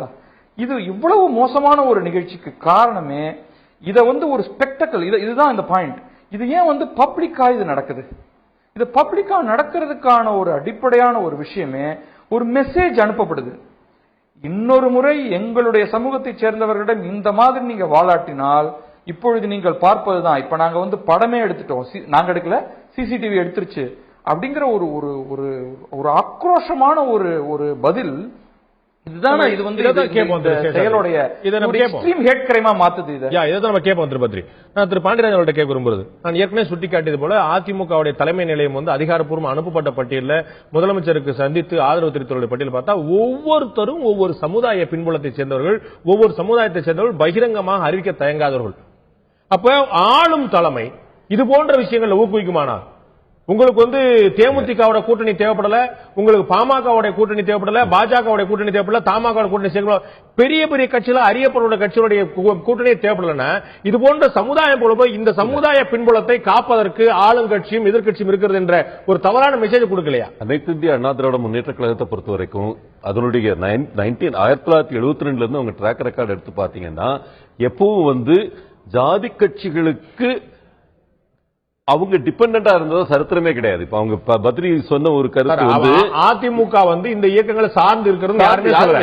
ஆனா இந்த இயக்கங்களை ஆதரிக்கிறது யாரு? ஒரு காலகட்டத்தில் செயல்படக்கூடிய இந்த 2 பிரதான கட்சிகள் இல்லையா? ஒரு காலகட்டத்தில் திராவிட முன்னேற்ற கழகம் அவங்களால டிபெண்டா இருந்தது. இப்ப நீங்க சொன்ன சிங்கம் சிறுத்த பேச்சு வந்த காலகட்டத்தில் கண்டிப்பா வந்து அந்த டயத்துல ஜாதி கட்சிகள் அனைத்தையும் சேர்த்து அவர்களை டிபெண்ட் பண்ணி தான் அன்னைக்கு திமுக இருந்தது. அந்த மாதிரி இருந்த காலகட்டத்தில் நீங்க சொன்ன அந்த காலகட்டம் அவங்க டிபெண்டா இருந்தாங்க, நீங்க வந்து இண்டிபெண்டா இருக்கிறீங்க. அப்ப எதுக்கு அவங்களுக்கு தீனி போடுறீங்க? நீங்க சர்வவல்லமைப்பட்ட கட்சியா இருக்கீங்க. வந்து அவங்க வந்து ஆதரவு அளிக்கிறாங்க. அது மட்டும் தான் அன்னைக்கு பார்த்திருக்கோம். எந்த காலத்திலையும் பத்ரி சேஷாத்ரி அவர்களுடைய ஒரு கருத்து நான் உடன்படவே இல்லை. ஏன்னா அவங்க 3 பெரு சமுதாயங்கள், அந்த சமுதாயங்களை அனுசரிச்சு போய்கிட்டு இருக்கிறாங்க. அதனாலதான் அவங்களால வந்து இதை எதிர்த்து சொல்ல முடியல. அமைச்சரவையில பிரதிநிதித்துவம் கொடுக்கப்படுறதே பார்த்து கொடுக்கப்படுதுன்னு சொல்றாரு அவர். இல்ல கண்டிப்பா அது உண்மை இல்லைன்னு அவருக்கே தெரியும். இன்னைக்கு இருக்கிற அந்த 30 பேர் ஒரு சாமானியனுடைய பார்வையில எந்த மாதிரியான அமைப்புகளுக்கு அதிமுகவுடைய ஆதரவு கிடைக்கும் சார்? அதிமுக தலைவரை ஒருத்தங்க போய் பார்த்துட்டு வர்றாங்கன்னா அது எவ்வளவு பெரிய செய்தி அவங்களை பொறுத்தவரை தெரியும். அது என்ன மெசேஜ் கொடுக்குது? அவர் சந்தேகப்படக்கூடிய விஷயம் தான் கொடுக்குது. கண்டிப்பா யார் ஆதரவு கொடுக்குறாங்க? இந்த ஜாதியில இருந்து ஒருத்தர், இந்த ஜாதியில இருந்து ஒருத்தர், இந்த தெற்க ஒருத்தர், மேற்க ஒருத்தர், வடக்கு ஒருத்தர், நடுவில் ஒருத்தர். இது என்ன மாதிரி மெசேஜ்? அதான் யோசிப்பாங்க. இல்ல கண்டிப்பா வந்து அவர் சொன்ன மாதிரி எந்த சமுதாயத்தையும் குறிப்பான அடையாளம் கண்டு அனைத்து இந்திய அண்ணா திராவிட முன்னேற்ற கழகம் என்னைக்குமே இருந்தது கிடையாது. குறிப்பா வந்து தாழ்த்தப்பட்ட சமுதாயங்களை அடித்தளமாக வைத்துதான் முதல்ல புரட்சித் தலைவர் வந்ததுல இருந்து இன்னைக்கு வரைக்கும் அந்த சமுதாயத்துக்கு ஒரு பேக் போனா தான் இருந்திருக்கே தவிர தாழ்த்தப்பட்டவர்கள் வந்து அதிமுகவுடைய ஓட்டு வங்கியா இருந்திருக்காங்க. அதை யாரும் மறுக்கல. ஆனால் நீங்க கொடுக்கிற மெசேஜ், நீங்க யாரை பார்க்க அனுமதிச்சிருக்கீங்க, யாரை நீங்க அழைக்கிறீங்க, அது ஒரு செய்தி இல்லையா? ஒவ்வொரு சமூகத்தோட பிரதிநிதினா அவங்களோட மக்கள் பிரதிநிதி இல்லையா? அவங்க பிராட் பேஸ்டா இருக்காங்களே. இன்னைக்கு வந்து நீங்க சொன்ன எல்லா சமூகத்திலும் இருக்காங்க. ஆமா, அதே தான் திமுக. நானும் சமூக கட்சி, நீங்க ஜாதி அமைப்புல பார்க்க வேண்டிய அவசியம் என்ன நான் கேட்கிறேன். இல்லங்க, இங்க பாருங்க, ஜாதி உணர்வுடன் ஜாதியை அடையாளப்படுத்தி அதை மட்டுமே வைத்து முதலீடாக வைத்து இருக்கும் கட்சிகள் பெரிய கட்சிகளே இருக்காங்க. இன்னைக்கு வந்து இவங்க வந்து இந்த சிறு கட்சிகள் கிடையாது. அவங்க மேல இந்த விமர்சன பார்வை வைக்கக்கூடிய தார்மீகம் நமக்கு இருக்கணும் இல்லையா? கண்டிப்பா வந்து அந்த தார்மீக உரிமை இருக்கக்கூடிய ஒரே கட்சி தமிழக அரசியல் இன்னைக்கு அனைத்து இந்திய அண்ணா திராவிட முன்னேற்ற கழகம் தான். ஏன்னா நீங்க தலைமையை பாருங்க, அந்த தலைமை வந்து ஜாதி அடையாளத்தோட இயங்குறது கிடையாது. அந்த இன்னைக்கு வந்து தாழ்த்தப்பட்ட மக்கள்ல 2 பேரை வந்து பொது தொகுதியில எலெக்ட் பண்ணக்கூடிய திறன் வாய்ந்த ஒரே கட்சி. எப்படி வந்து பாமக மீது விமர்சன பார்வை இருக்கிறதோ அதே போல அதிமுக மீதான விமர்சன பார்வை நீங்கள் அறியாமல் இருக்க முடியாது. குறிப்பிட்ட சமூகத்தினருக்கு வந்து அவங்க சொல்லிட்டு இருக்கக்கூடிய எதிர்க்கட்சியில் விமர்சனம் வைக்கும் போது அவங்க சொல்லி சொல்லாம இல்லாத இருக்கக்கூடிய விமர்சனத்தை நீங்க மறந்துட முடியாது. நான் திரு கண்ணாசன் கேட்கிற ஒரு விஷயம், இதே போன்ற விஷயத்தை உங்களுடைய கட்சியுடைய பொருளாளர் இந்த தேர்தலை முன்னின்று நடத்தி தீவிரமா உழைத்துக் கொண்டிருக்கக்கூடியவர், அவர் வந்து இதே மாதிரி ஒவ்வொரு சமுதாயத்திலிருந்து பேர் வெளிப்படையாக வச்சிருக்கக்கூடிய இயக்கங்கள், அங்கேயாவது 4 ஃபார்வர்ட் பிளாக், இந்திய குடியரசு கட்சின்னு பேரு மறைமுகமா இருக்கக்கூடிய 4 கட்சிகளா இருக்கு, நேரடியா வெளிப்படையாக கூடிய கட்சியில சந்திக்கிறாங்க. எதை நீங்க ஊக்குவிக்கிறீங்க? இவர்களெல்லாம் விமர்சனம் பண்ணக்கூடிய ஒரு உரிமை நமக்கு எப்படி வரும்?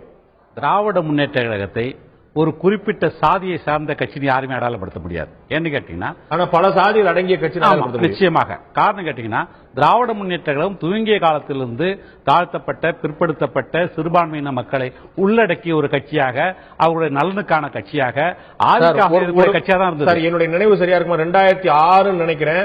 அப்ப வந்து அமைச்சரவையில பதவியேற்ற போது அமைச்சர்கள் பட்டியல் கொடுக்கும் போது பிராக்கெட்ல வந்து எந்தெந்த சமூகத்தை சேர்ந்தவர்கள் கொடுத்த இயக்கம் சார் இது. அது வந்து எப்படி சார் கொடுப்பீங்க? நான் அமைச்சரா பார்த்தேன், என்னுடைய ஆளக்கூடிய தகுதி படுத்தவர்கள் எனக்கு உதவி சேவை செய்யக்கூடிய பாப்பனா இந்த 2 பேரு, ஓன் ஜாதியில 2 பேரு. நீங்க இப்போ இந்த அமைப்புகள் எல்லாம் வந்து ஆதரவு கொடுக்கறத ஏத்துக்கலாமா அப்படின்றத கேக்குறீங்க, ஊக்குவிக்கலாமான்னு கேக்குறேன். எல்லாருடைய ஆதரவு ஊக்குவிக்கிறது 5.79 கோடி வாக்காளருடைய ஆதரவு ஒரு கட்சிக்கு தேவை. ஆனால் ஒரு சமூக அமைப்புகள் ரீதியா சேர்த்து வரும்போது நீங்க எந்த கட்சியை பார்த்து ஜாதி கட்சி சொல்ல முடியும்?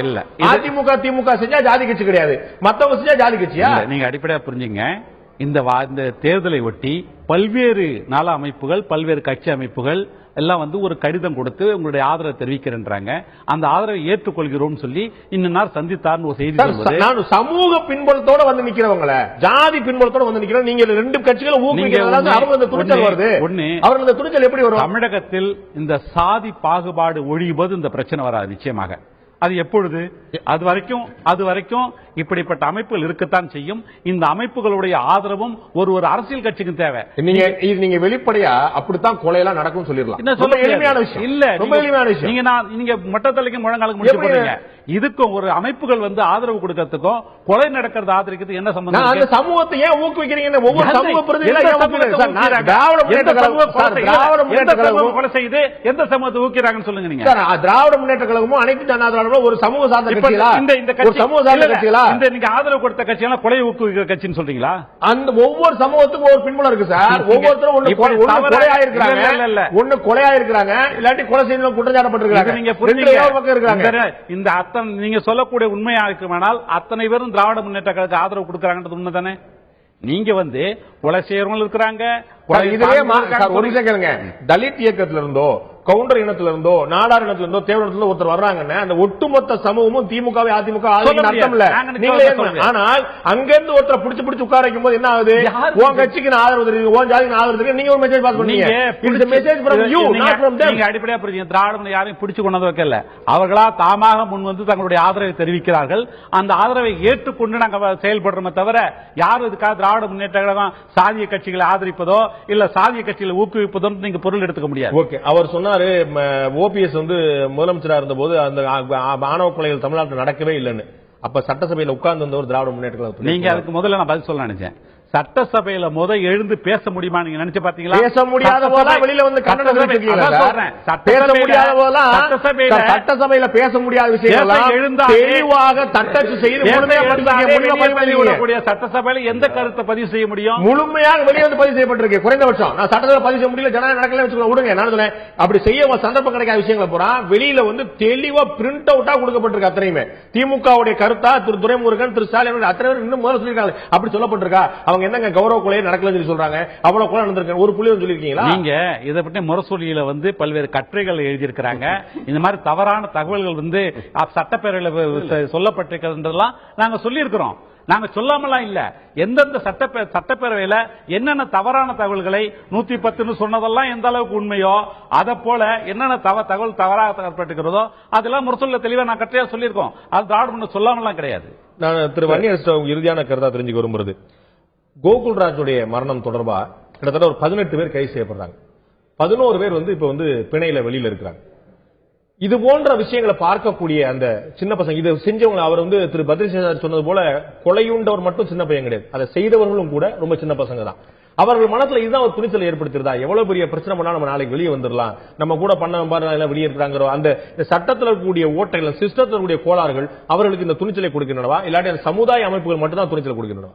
இல்ல இதுல ரொம்ப முக்கியமா பாக்குறது என்னன்னா, காவல்துறையில், நீதித்துறையில் இது போன்ற வந்து ஒரு நேர்மையா வந்து இல்லாம ஒரு சாதியவாதிகள் உள்ளிருந்து செயல்படுற ஒரு போக்கு இதுல இருக்கு, தொடர்ச்சியா இருக்கு. நாங்க வந்து முழுமையா பார்த்ததுல இப்ப சமீபத்தில் கூட வந்து வன்கொடுமை தடுப்பு சட்டத்தை வந்து அதுக்கு எதிராக வந்து பாமக வழக்கு போட்டுச்சு.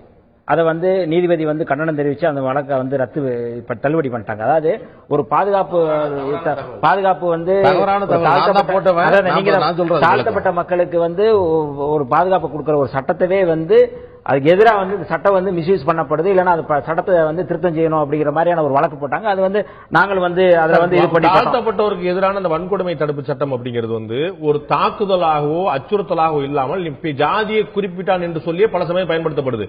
ஆனா கிட்டத்தட்ட 90 விழுக்காடு வழக்கு நிரூபிக்கப்படுறதில் அப்படியே கிடக்குது. அதை எங்க தலைவர் எத்தனையோ முறை சொல்லி இருக்கிறாரு. இது மிஸ்யூஸ் பண்றது காரணமே போலீஸ் தான். போலீஸ் தான் வழக்கு போடுறதே. நீங்க வந்து போலீஸ் வந்து முழுமையா வந்து அந்த யாராருக்கு ஆதிக்க சாதிக்கு யாராருக்கு ஆதரவா இருக்கணுமோ அப்படி இருக்காங்க. நான் கேட்கிறேன் ஒரே ஒரு இப்ப அண்ணன் வந்து கண்ணதாசன் இருக்காரு, அண்ணன் பாண்டியராஜன் இருக்காங்க. நான் என்னுடைய தலித்துகளை பொறுத்தளவு தலித்துகளுக்கு எதிராக செயல்படுறதுல வந்து திமுகவுக்கு வந்து அதிமுக பி டீம், அதிமுகவுக்கு வந்து திமுக பி டீம். தலித்துகளுக்கு எதிராக அவங்க செயல்படுறதில்ல. அந்த மாதிரியான ஒரு மன இருங்க. அது ஒரே ஒரு உதாரணம் சொல்றேன். நீங்க உங்களுக்கு எப்ப தெரியும்? இருங்க நான் உங்களுக்கு எப்ப தெரியும்? ஒரே ஒரு உதாரணம் 2014 தேர்தலுக்கு பிறகு தொடர்ச்சியா நாங்க குற்றம் சுமத்துறோம்.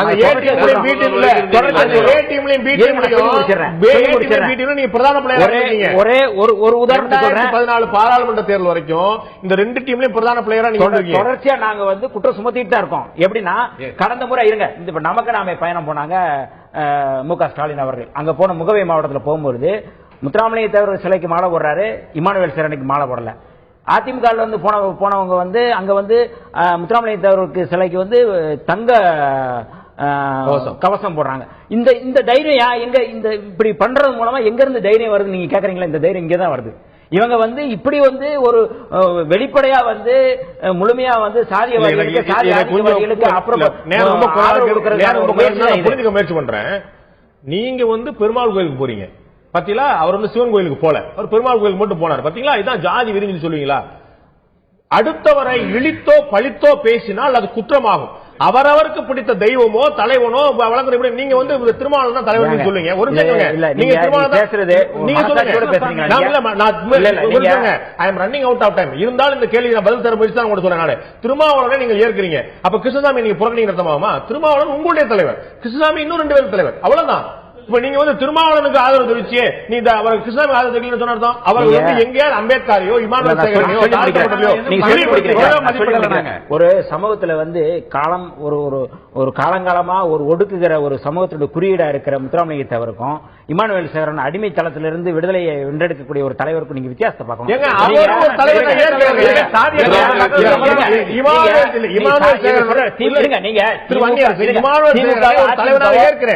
அப்பாற்பட்ட இயக்கம் சொல்றாங்கல்ல, நீங்க அப்ப நீங்க வந்து அப்ப மாலை போடாம போங்க. அந்த சமூகத்துக்கு காமராஜருக்கு மாலை போட்டா காமராஜருக்கு மாலை போட்டா ஏன் பெரியாருக்கு போடலன்னு கேப்பீங்களா? பெரியாருக்கு போட்டா ஏன் அண்ணாக்கு போடலன்னு கேப்பீங்களா? நீங்க ரொம்ப தெளிவா தேசிய தலைவர்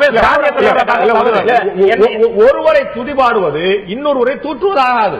அதுதான் பெரியார் சொன்னாரு, மிக தெளிவா சொன்னாரு. நீங்க வந்து ஒரு வீட்டுல வந்து நீங்க வந்து இந்த வீட்டுல வந்து இந்த இவங்க வந்து உத்தமி அப்படின்னு போட்டா பக்கத்து வீட்டுல என்ன அப்படிங்கறத பெரியார் சொன்னாரு. அந்த கருத்தை தான் நீங்க சொல்றது மிக மோசமா இருங்க. மிக மோசமா காலங்காலமாக ஒடுக்கப்படுற ஒரு சமூகத்திற்கும் ஒடுக்குகின்ற சமூகத்திற்கு வித்தியாசம் இருக்கு. இன்னைக்கு விடுதலை சிறுத்தைகள் போன்ற சமூகம் இன்னைக்கு வந்து விடுதலை சிறுத்தைகள் இன்னைக்கு வந்து வந்திருக்குன்னா அடிபட்ட சமூகத்திற்கு வந்து நாங்க ஆதரவு கொடுக்கறதுக்காக வந்திருக்கிறோம். நாங்க ஒண்ணு இல்ல, நீங்க வேற வேற பக்கம் போறீங்க. அவர் ஏன் தேவர் சிலைக்கு மாலை போட்டார், ஏன் இமானுவேல் மாலை போடலன்னு கேட்டா இப்படி நீயே வந்து அண்ணா பிறந்தநாள் கொண்டாடுன, ஏன் எம்ஜிஆர் பிறந்தநாள் கொண்டாடுன, ஏன் விஷ்ணு கோயிலுக்கு போன, ஏன் காளி கோயிலுக்கு போலனா நீங்க சொல்றது திசை திருப்பதற்கான ஒரு தெளிவா சொல்றேன். நீங்க வந்து அதான் சொல்றேன், நீங்க அந்த குறியீடை வச்சுதான் நீங்க ஒடுக்குறீங்க நான் சொல்றோம். அதுதான் எங்களுடைய குற்றச்சாட்டு. அந்த குறியீடை உடைச்சு நீங்க குறியீடை வச்சுக்கிட்டு நீங்க ஒடுக்கும் பொழுது அந்த குறியீடு மீது இமானுவேல் சேகரையும் தாதா பாலசாஹிப் அம்பேத்கரையும் அடையாளப்படுத்துறதுக்கு உங்களுக்கு உரிமை இருக்கு அப்படின்னா தேவரையும் படையாச்சியாரையும் இன்னொருத்தரையும் அடையாளப்படுத்துறதுக்கு அவங்களுக்கு உரிமை கிடையாது. அது ஒரு பிரச்சனை இல்லைங்க. நான் என்ன சொல்றேன்னா அந்த குறியீடை வைத்துக் கொண்டு ஒடுக்குகிறார்கள் நான் சொல்றேன். ஒரு செய்தி இன்னைக்கு சமூகத்தில் வந்து இன்னைக்கு மாற்றம் முன்னேற்றம் அன்புமணிங்கிற முழக்கத்தோட இன்னைக்கு வந்திருக்காங்க. இதை வந்து நான் வந்து உண்மையாவே வந்து இந்த சமூகத்தில் வந்து ஒரு மாற்றத்தை உருவாக்கணும், ஒரு பறந்துபட்ட எல்லா மக்களுக்குமான இதற்கும் நாங்க வரவேற்கிறோம். அது ஒண்ணு சொல்ல. ஆனால் உண்மையாவே ஒரு மாற்றம் அப்படிங்கிறது வந்து அடிநிலையில இருந்து அந்த சமூகத்திலிருந்து மாற்றம் வரணும். நீங்க வந்து அதுல இருந்து நீங்க தப்பிச்சு பல கோடி ரூபாய் நீங்க வந்து செலவு பண்ணி நீங்க வந்து முழுமையா வந்து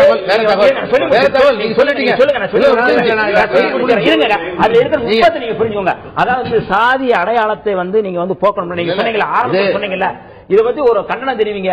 அதனுடைய பாமகவுடைய அடிப்படையான விஷயங்களை நீங்க கண்டிக்கணும் அப்படின்னு சொல்லணும். ஆனா நீங்க அதுல இருந்து நீங்க எஸ்கேப் ஆயிட்டு நீங்க வந்து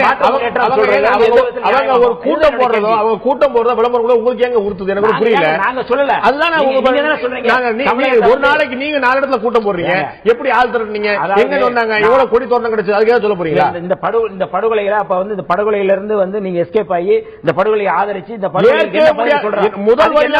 முதல் சொல்றது யார் காரணமா இருக்கிறா? யாருக்கு ஒரு பக்கம் மட்டுமே பேச முடியாது. யார் காரணமா இருக்கும்? 2 பக்கம் பார்த்தாங்களா மாற்று கருத்து. நான் வெளிப்படையா கேட்கிறேன் வந்து இந்த சமூகத்துல வந்து தமிழ்நாட்டுல வந்து தலித்துகளுக்கு எதிராக 64 சாதியை ஒருங்கிணைச்சு தமிழகத்துல வந்து மிகப்பெரிய சாதி வரியை ஊட்டியது பாமகவா இல்லையா?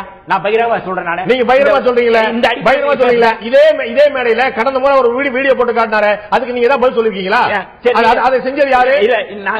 இதே மேல சொன்னாரு, அதை பத்தி நீங்க பேசுறீங்களா? உங்களுக்கு உண்மையிலே தைரியம் இருக்குன்னா, நீங்க தந்தி டிவில உங்களுக்கு தைரியம் இருக்குன்னா நீங்க மாமல்லபுரத்தில் நடந்த அத்தனை பேச்சுக்கள் நீங்க போடுங்க பாப்போம். எவ்வளவு மோசமான பேச்சுக்களை பேசி மிக மோசமான ஒரு வன்முறை கலாச்சாரத்தை உருவாக்கி இன்னைக்கு வந்து தமிழகத்தில் வந்து ஒரு வளமிக்க நாடு.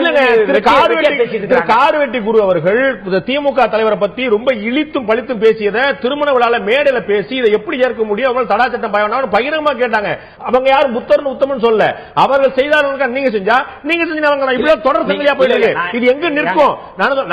திருமாவளவன் அவர்கள் ஒரு கம்பீரமான கௌரவமான தலைவராக இருக்கும் போது அந்த பக்கம் தூண்டுறாங்க அப்படிங்கும்போது நான் அதை ஏற்க மாட்டேன் நிப்பாட்டாம அவர் ஒரு பக்கம் போறாரு, இவர் ஒரு பக்கம் போறாரு. உங்களுக்கு ஒரு நியாயம் கிடைக்கும், அவருக்கு ஒரு நியாயம் கிடைக்கும். எங்க தலைவரை பொறுத்தவரை நாங்கள் வந்து வன்னிய சமூகத்தை மதிப்பவர்கள். வன்னிய சமூகம் தலித்துகளும் வன்னிய சமூகத்தை ஒரே நிலையில வந்து கீழ்நிலையில இருப்பவர்கள். அப்பாவி மக்களை சாதி வரி ஊட்டி ரெண்டு பக்கம் வந்து பலியட ஆக்குகின்ற போக்கு வந்து பாமக நிறுவனர் ராமதாஸ் அவர்களுக்கு இருக்குங்கிறத குற்றச்சாட்டுல தான் நாங்க அடிப்படலாம். 2 சமூகத்தின் நல்லிணக்கத்தை நாங்கள் உருவாக்க வேண்டும் என்றுதான் மக்கள் நல கூட்டணி பட்டம் கொடுத்துட்டு அவர் தான் வந்து இந்த பக்கத்துல வந்து ஒரு தாழ்த்தப்பட்டவருடைய சடலத்தை ஏற்று போறதுக்கு தோல்ல தூக்கி போனாரு. எல்லாம் பாராட்டெல்லாம் பத்திரம் நீங்க இன்னைக்கு என்ன நிலை அர்த்தம் கேட்கிறோம் நாங்க. முதல்ல சொன்னாருங்க புரட்சி தலைவி அம்மாவை பொறுத்த வரைக்கும் எந்த விதமான விருப்பு வெறுப்பு இல்லாம இன்னைக்கு தமிழக சட்டமன்றத்துக்குள்ள போனீங்கன்னா அங்க முதல்ல வணக்கம் செலுத்துறது அங்க இருக்கிற பேரவைத் தலைவருக்கு தான். அருந்ததியர் சமுதாயத்தை சேர்ந்தவர்.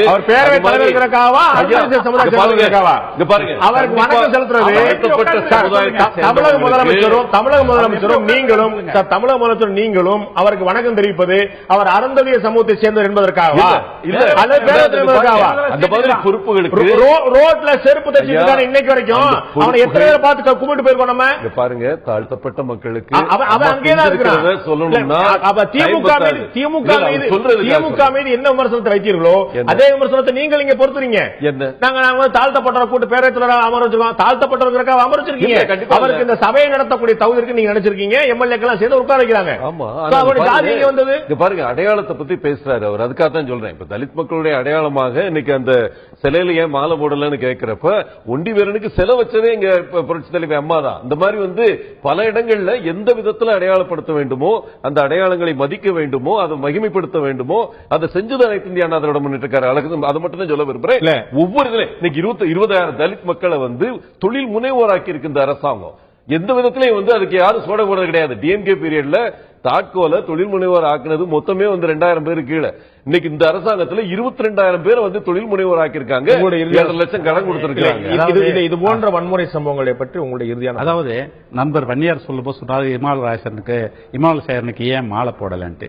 நிகழ்ச்சியில தவிர்க்கப்பட்டிருக்கலாம். அது வந்து அந்த இடத்துல வர முடியாம வேறு ஒரு பகுதி போயிருக்கலாம். ஆனால் அதற்காக அந்த நமக்கு நாம தவிர்க்கப்படல, விவசாயிகள் தவிர்க்கப்படல, தோட்டிகள் தவிர்க்கப்படல, யாருமே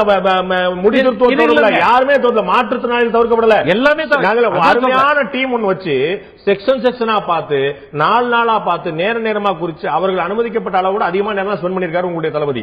ஆனா இது மட்டும் ஏன் இவர்கிட்ட கேட்கல? நான் தான் சொல்றேன், இப்படி பலதரப்பு மக்களையும் ஒடுக்கப்பட்டவர்களையும் அனைவரையும் பார்த்த தளபதி அவர்கள் ஏன் அவங்க பத்தி என்னைக்காவது நாங்க வந்து இந்த ஒரு குறிப்பிட்ட சாதியினரையோ இல்ல குறிப்பிட்ட தலைவர்களையோ இழிவாகவோ ஏகலையாக பேசி தீர்மா எதுவும் கிடையாது. அவர்களுக்கு மதிப்பு மரியாதை எல்லாம் நாங்க கொடுத்துட்டு தான் இருக்கிறோம். அதுக்காக அவர்களை வந்து தவிர்த்துட்டோம், அவமானப்படுத்தும் கிடையாது. இந்த சாதி சாதி அவங்க அப்படிதான் சொல்றாங்க. அதே போல வந்து தேசிய தலைவர்களை போய் ஒரு சாதிய தலைவராக உருவப்படுத்துவது தவறான. தேசிய தலைவர்களாக நீங்கள் கருதுறீங்களா அப்படிங்கறத கேள்வி. திருபாலு உங்களுடைய இறுதியான பார்வை. அதாவது குற்றச்சாட்டெல்லாம் நேரடியா வந்துடுறேன். முதன்முறையாக மாமல்லபுரத்தினுடைய செய்தியும் நீங்க போடுங்க, திருமாவர்கள் பேசிய அந்த செய்தியும் நீங்க போடுங்க. எங்களுக்கு எந்த விதமான அச்சமும் இல்லை அவர் சொன்ன செய்திக்கு. இன்னொரு மிக முக்கியமான செய்தி, சாதிய கட்டமைப்பிலிருந்து உடைத்தெறிந்துவிட்டு அன்புமணி ராமதாஸ் அவர்கள் எல்லா தளத்தில் இருக்கக்கூடிய மக்களுடைய நம்பிக்கையை பெறக்கூடிய தலைவராக உயர்ந்து வரக்கூடிய காரணத்தினால் மீண்டும் அந்த சாதிய கட்டமைப்புக்குள் உள்ளே திணிக்க வேண்டும் என்ற முயற்சி விடுதலை சிறுத்தை தொடர்ந்து ஒரு கூட்டத்திலும் செய்து கொண்டிருக்கிறார். வண்டலூர் மாநாட்டுக்கு முன்பு வரை நீங்கள் வன்னியர் சங்கத்தை ஒருபோதும் விட்டு கொடுத்ததில்லை. வண்டலூர் மாநாட்டில் மட்டும்தான் மஞ்சள் உடை சீருடை காணும், மஞ்சள் ஆடை காணும், கொடி காணும். அது மட்டும்தான் நான் பார்த்த அளவுக்கு என்ன தவறா தான் நீங்க மாற்றம் முன்னேற்றம் அன்புமணி என்ற முழக்கத்தோடு வரக்கூடிய பாமக பல மாற்றங்களை நாங்கள் அரசியல் ரீதியாக செய்திருக்கிறோம். எங்களுடைய கருத்தியல் ரீதியாக திரு காடு வெட்டி குரு அவர்கள் பேசிய பேச்சுக்கள் இன்னைக்கு வரைக்கும் நீங்க மறந்துட முடியாது. ஒரு நிமிஷம், எங்கள் வன்னியர் சங்கத்தினுடைய தலைவர் குரு அவர்களுடைய பேச்சையும் திரு திருமாவளவனுடைய பேச்சையும் தயவு செய்து நீங்கள் போடுங்க. எங்களுக்கு எந்த விதமான அச்சமும் இல்லை. ஒரு செய்தி நான் பார்த்த வகையில திருமாவளவனுக்கு 3 சீடு கிடைக்கும்னா காடு வெட்டி குருக்கு 7 சீடு கிடைக்கும். அடுத்த தகவல் மிக முக்கியமானது இதுதான். ஏன்னா முதல் முறையாக நான் பார்க்கிறேன், விடுதலை சிறுத்தை சார்ந்தவரை தாண்டி பாமகவை சார்ந்தவரை தாண்டி அதிமுக திமுகவின் மீது நீங்கள் சாதிய ரீதியாக எழுப்பிய கேள்விகள் என்பது வரலாற்று முக்கியத்துவம் வாய்ந்ததாக நான் கருதுறேன். நான் முன்னாடியே துவக்கத்தில் சொன்ன சாதி என்பது அரசியலோடு தொடர்ந்து மிக நீண்ட காலமாக இணைந்திருக்கிறது, பிணைந்திருக்கிறது சொன்ன.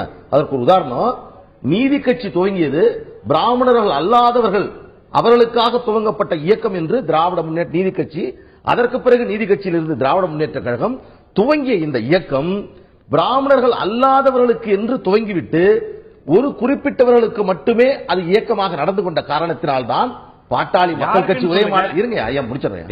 பாமக உதயமானது, விடுதலை சிறுத்தை உதயமானது, பல இயக்கங்கள் உதயமானதற்கான காரணம் என்னவென்றால் திராவிடம் என்ற வார்த்தையின் அடிப்படையில் அதை பயன்படுத்தி இந்த அரசியல் செய்தது. 50 வருஷம் அவங்க கூட இருந்துட்டு அவங்களுடைய 50 வருஷம் நிறைவு பண்ற அண்ணா சொன்னாங்க.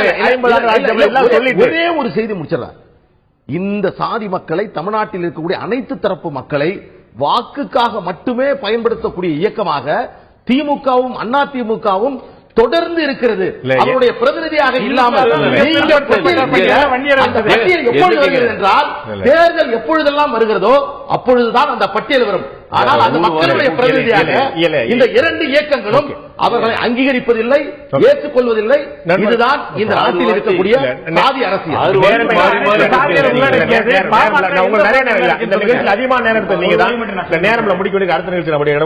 நிச்சயமாக ஜாதி என்பதும் அரசியல் என்பதும் இரண்டரை கலந்த விஷயமாக இருக்கிறது. மாற்று கருத்தில் எந்த கட்சி தன் மீதான குற்றச்சாட்டை மறுத்தாலும் எல்லா கட்சிகள் மீது இது போன்ற குற்றச்சாட்டுகள் அழுத்தமாக வைக்கப்பட்டுக் கொண்டிருக்கின்ற மாற்று கருத்தில் இந்த ஜாதி அரசியல் என்பது அரசியலாக மட்டுமே இருந்துவிட்டால் கூட புரிந்து கொள்ள முடியும். ஜாதி துவேஷமாக மாறும்போதுதான் மிகப்பெரிய கொலைகள், இது போன்ற படுகொலைகள் கண்ணுக்கு நேராக பட்டப்பொழில் கொஞ்சம் கூட தயக்கமின்றி நடக்கின்றன. இந்த படுகொலைகளுக்கு முற்றுப்புள்ளி வைக்காவிட்டால் நாளை எவர் விட்டு கதையும் இந்த கொலைகள் தட்டலாம் என்ற அச்சம் ஒவ்வொரு அரசியல் தலைவருக்கும், ஒவ்வொரு ஜாதி தலைவருக்கும், ஒவ்வொரு சமூக பொறுப்புள்ளவர்களுக்கும் நிச்சயமாக ஏற்பட வேண்டும். இதை தடுக்க வேண்டிய கடமை அந்தந்த சமூக தலைவர்களுக்கு இருக்கிறது. குறிப்பாக இந்த நாட்டை வழிநடத்துபவர்களுக்கும் வழிநடத்த விரும்புபவர்களுக்கும் அத்தனைவருக்கும் இந்த பொறுப்பு மிக அதிகமாக இருக்கிறது. அதை நாம் தவறு விட்டோமானால் இந்த வரலாற்று பிழைக்கு நாம் பதில் சொல்லவே முடியாது. நிகழ்ச்சியில் கலந்து கொண்டு கருத்து அனைவருக்கும் நன்றி. பார்த்த உங்களுக்கும் நன்றி நண்பர்களை. மீண்டும் இன்னொரு நிகழ்ச்சியில் சந்திப்போம். அதுவரை நன்றி, வணக்கம்.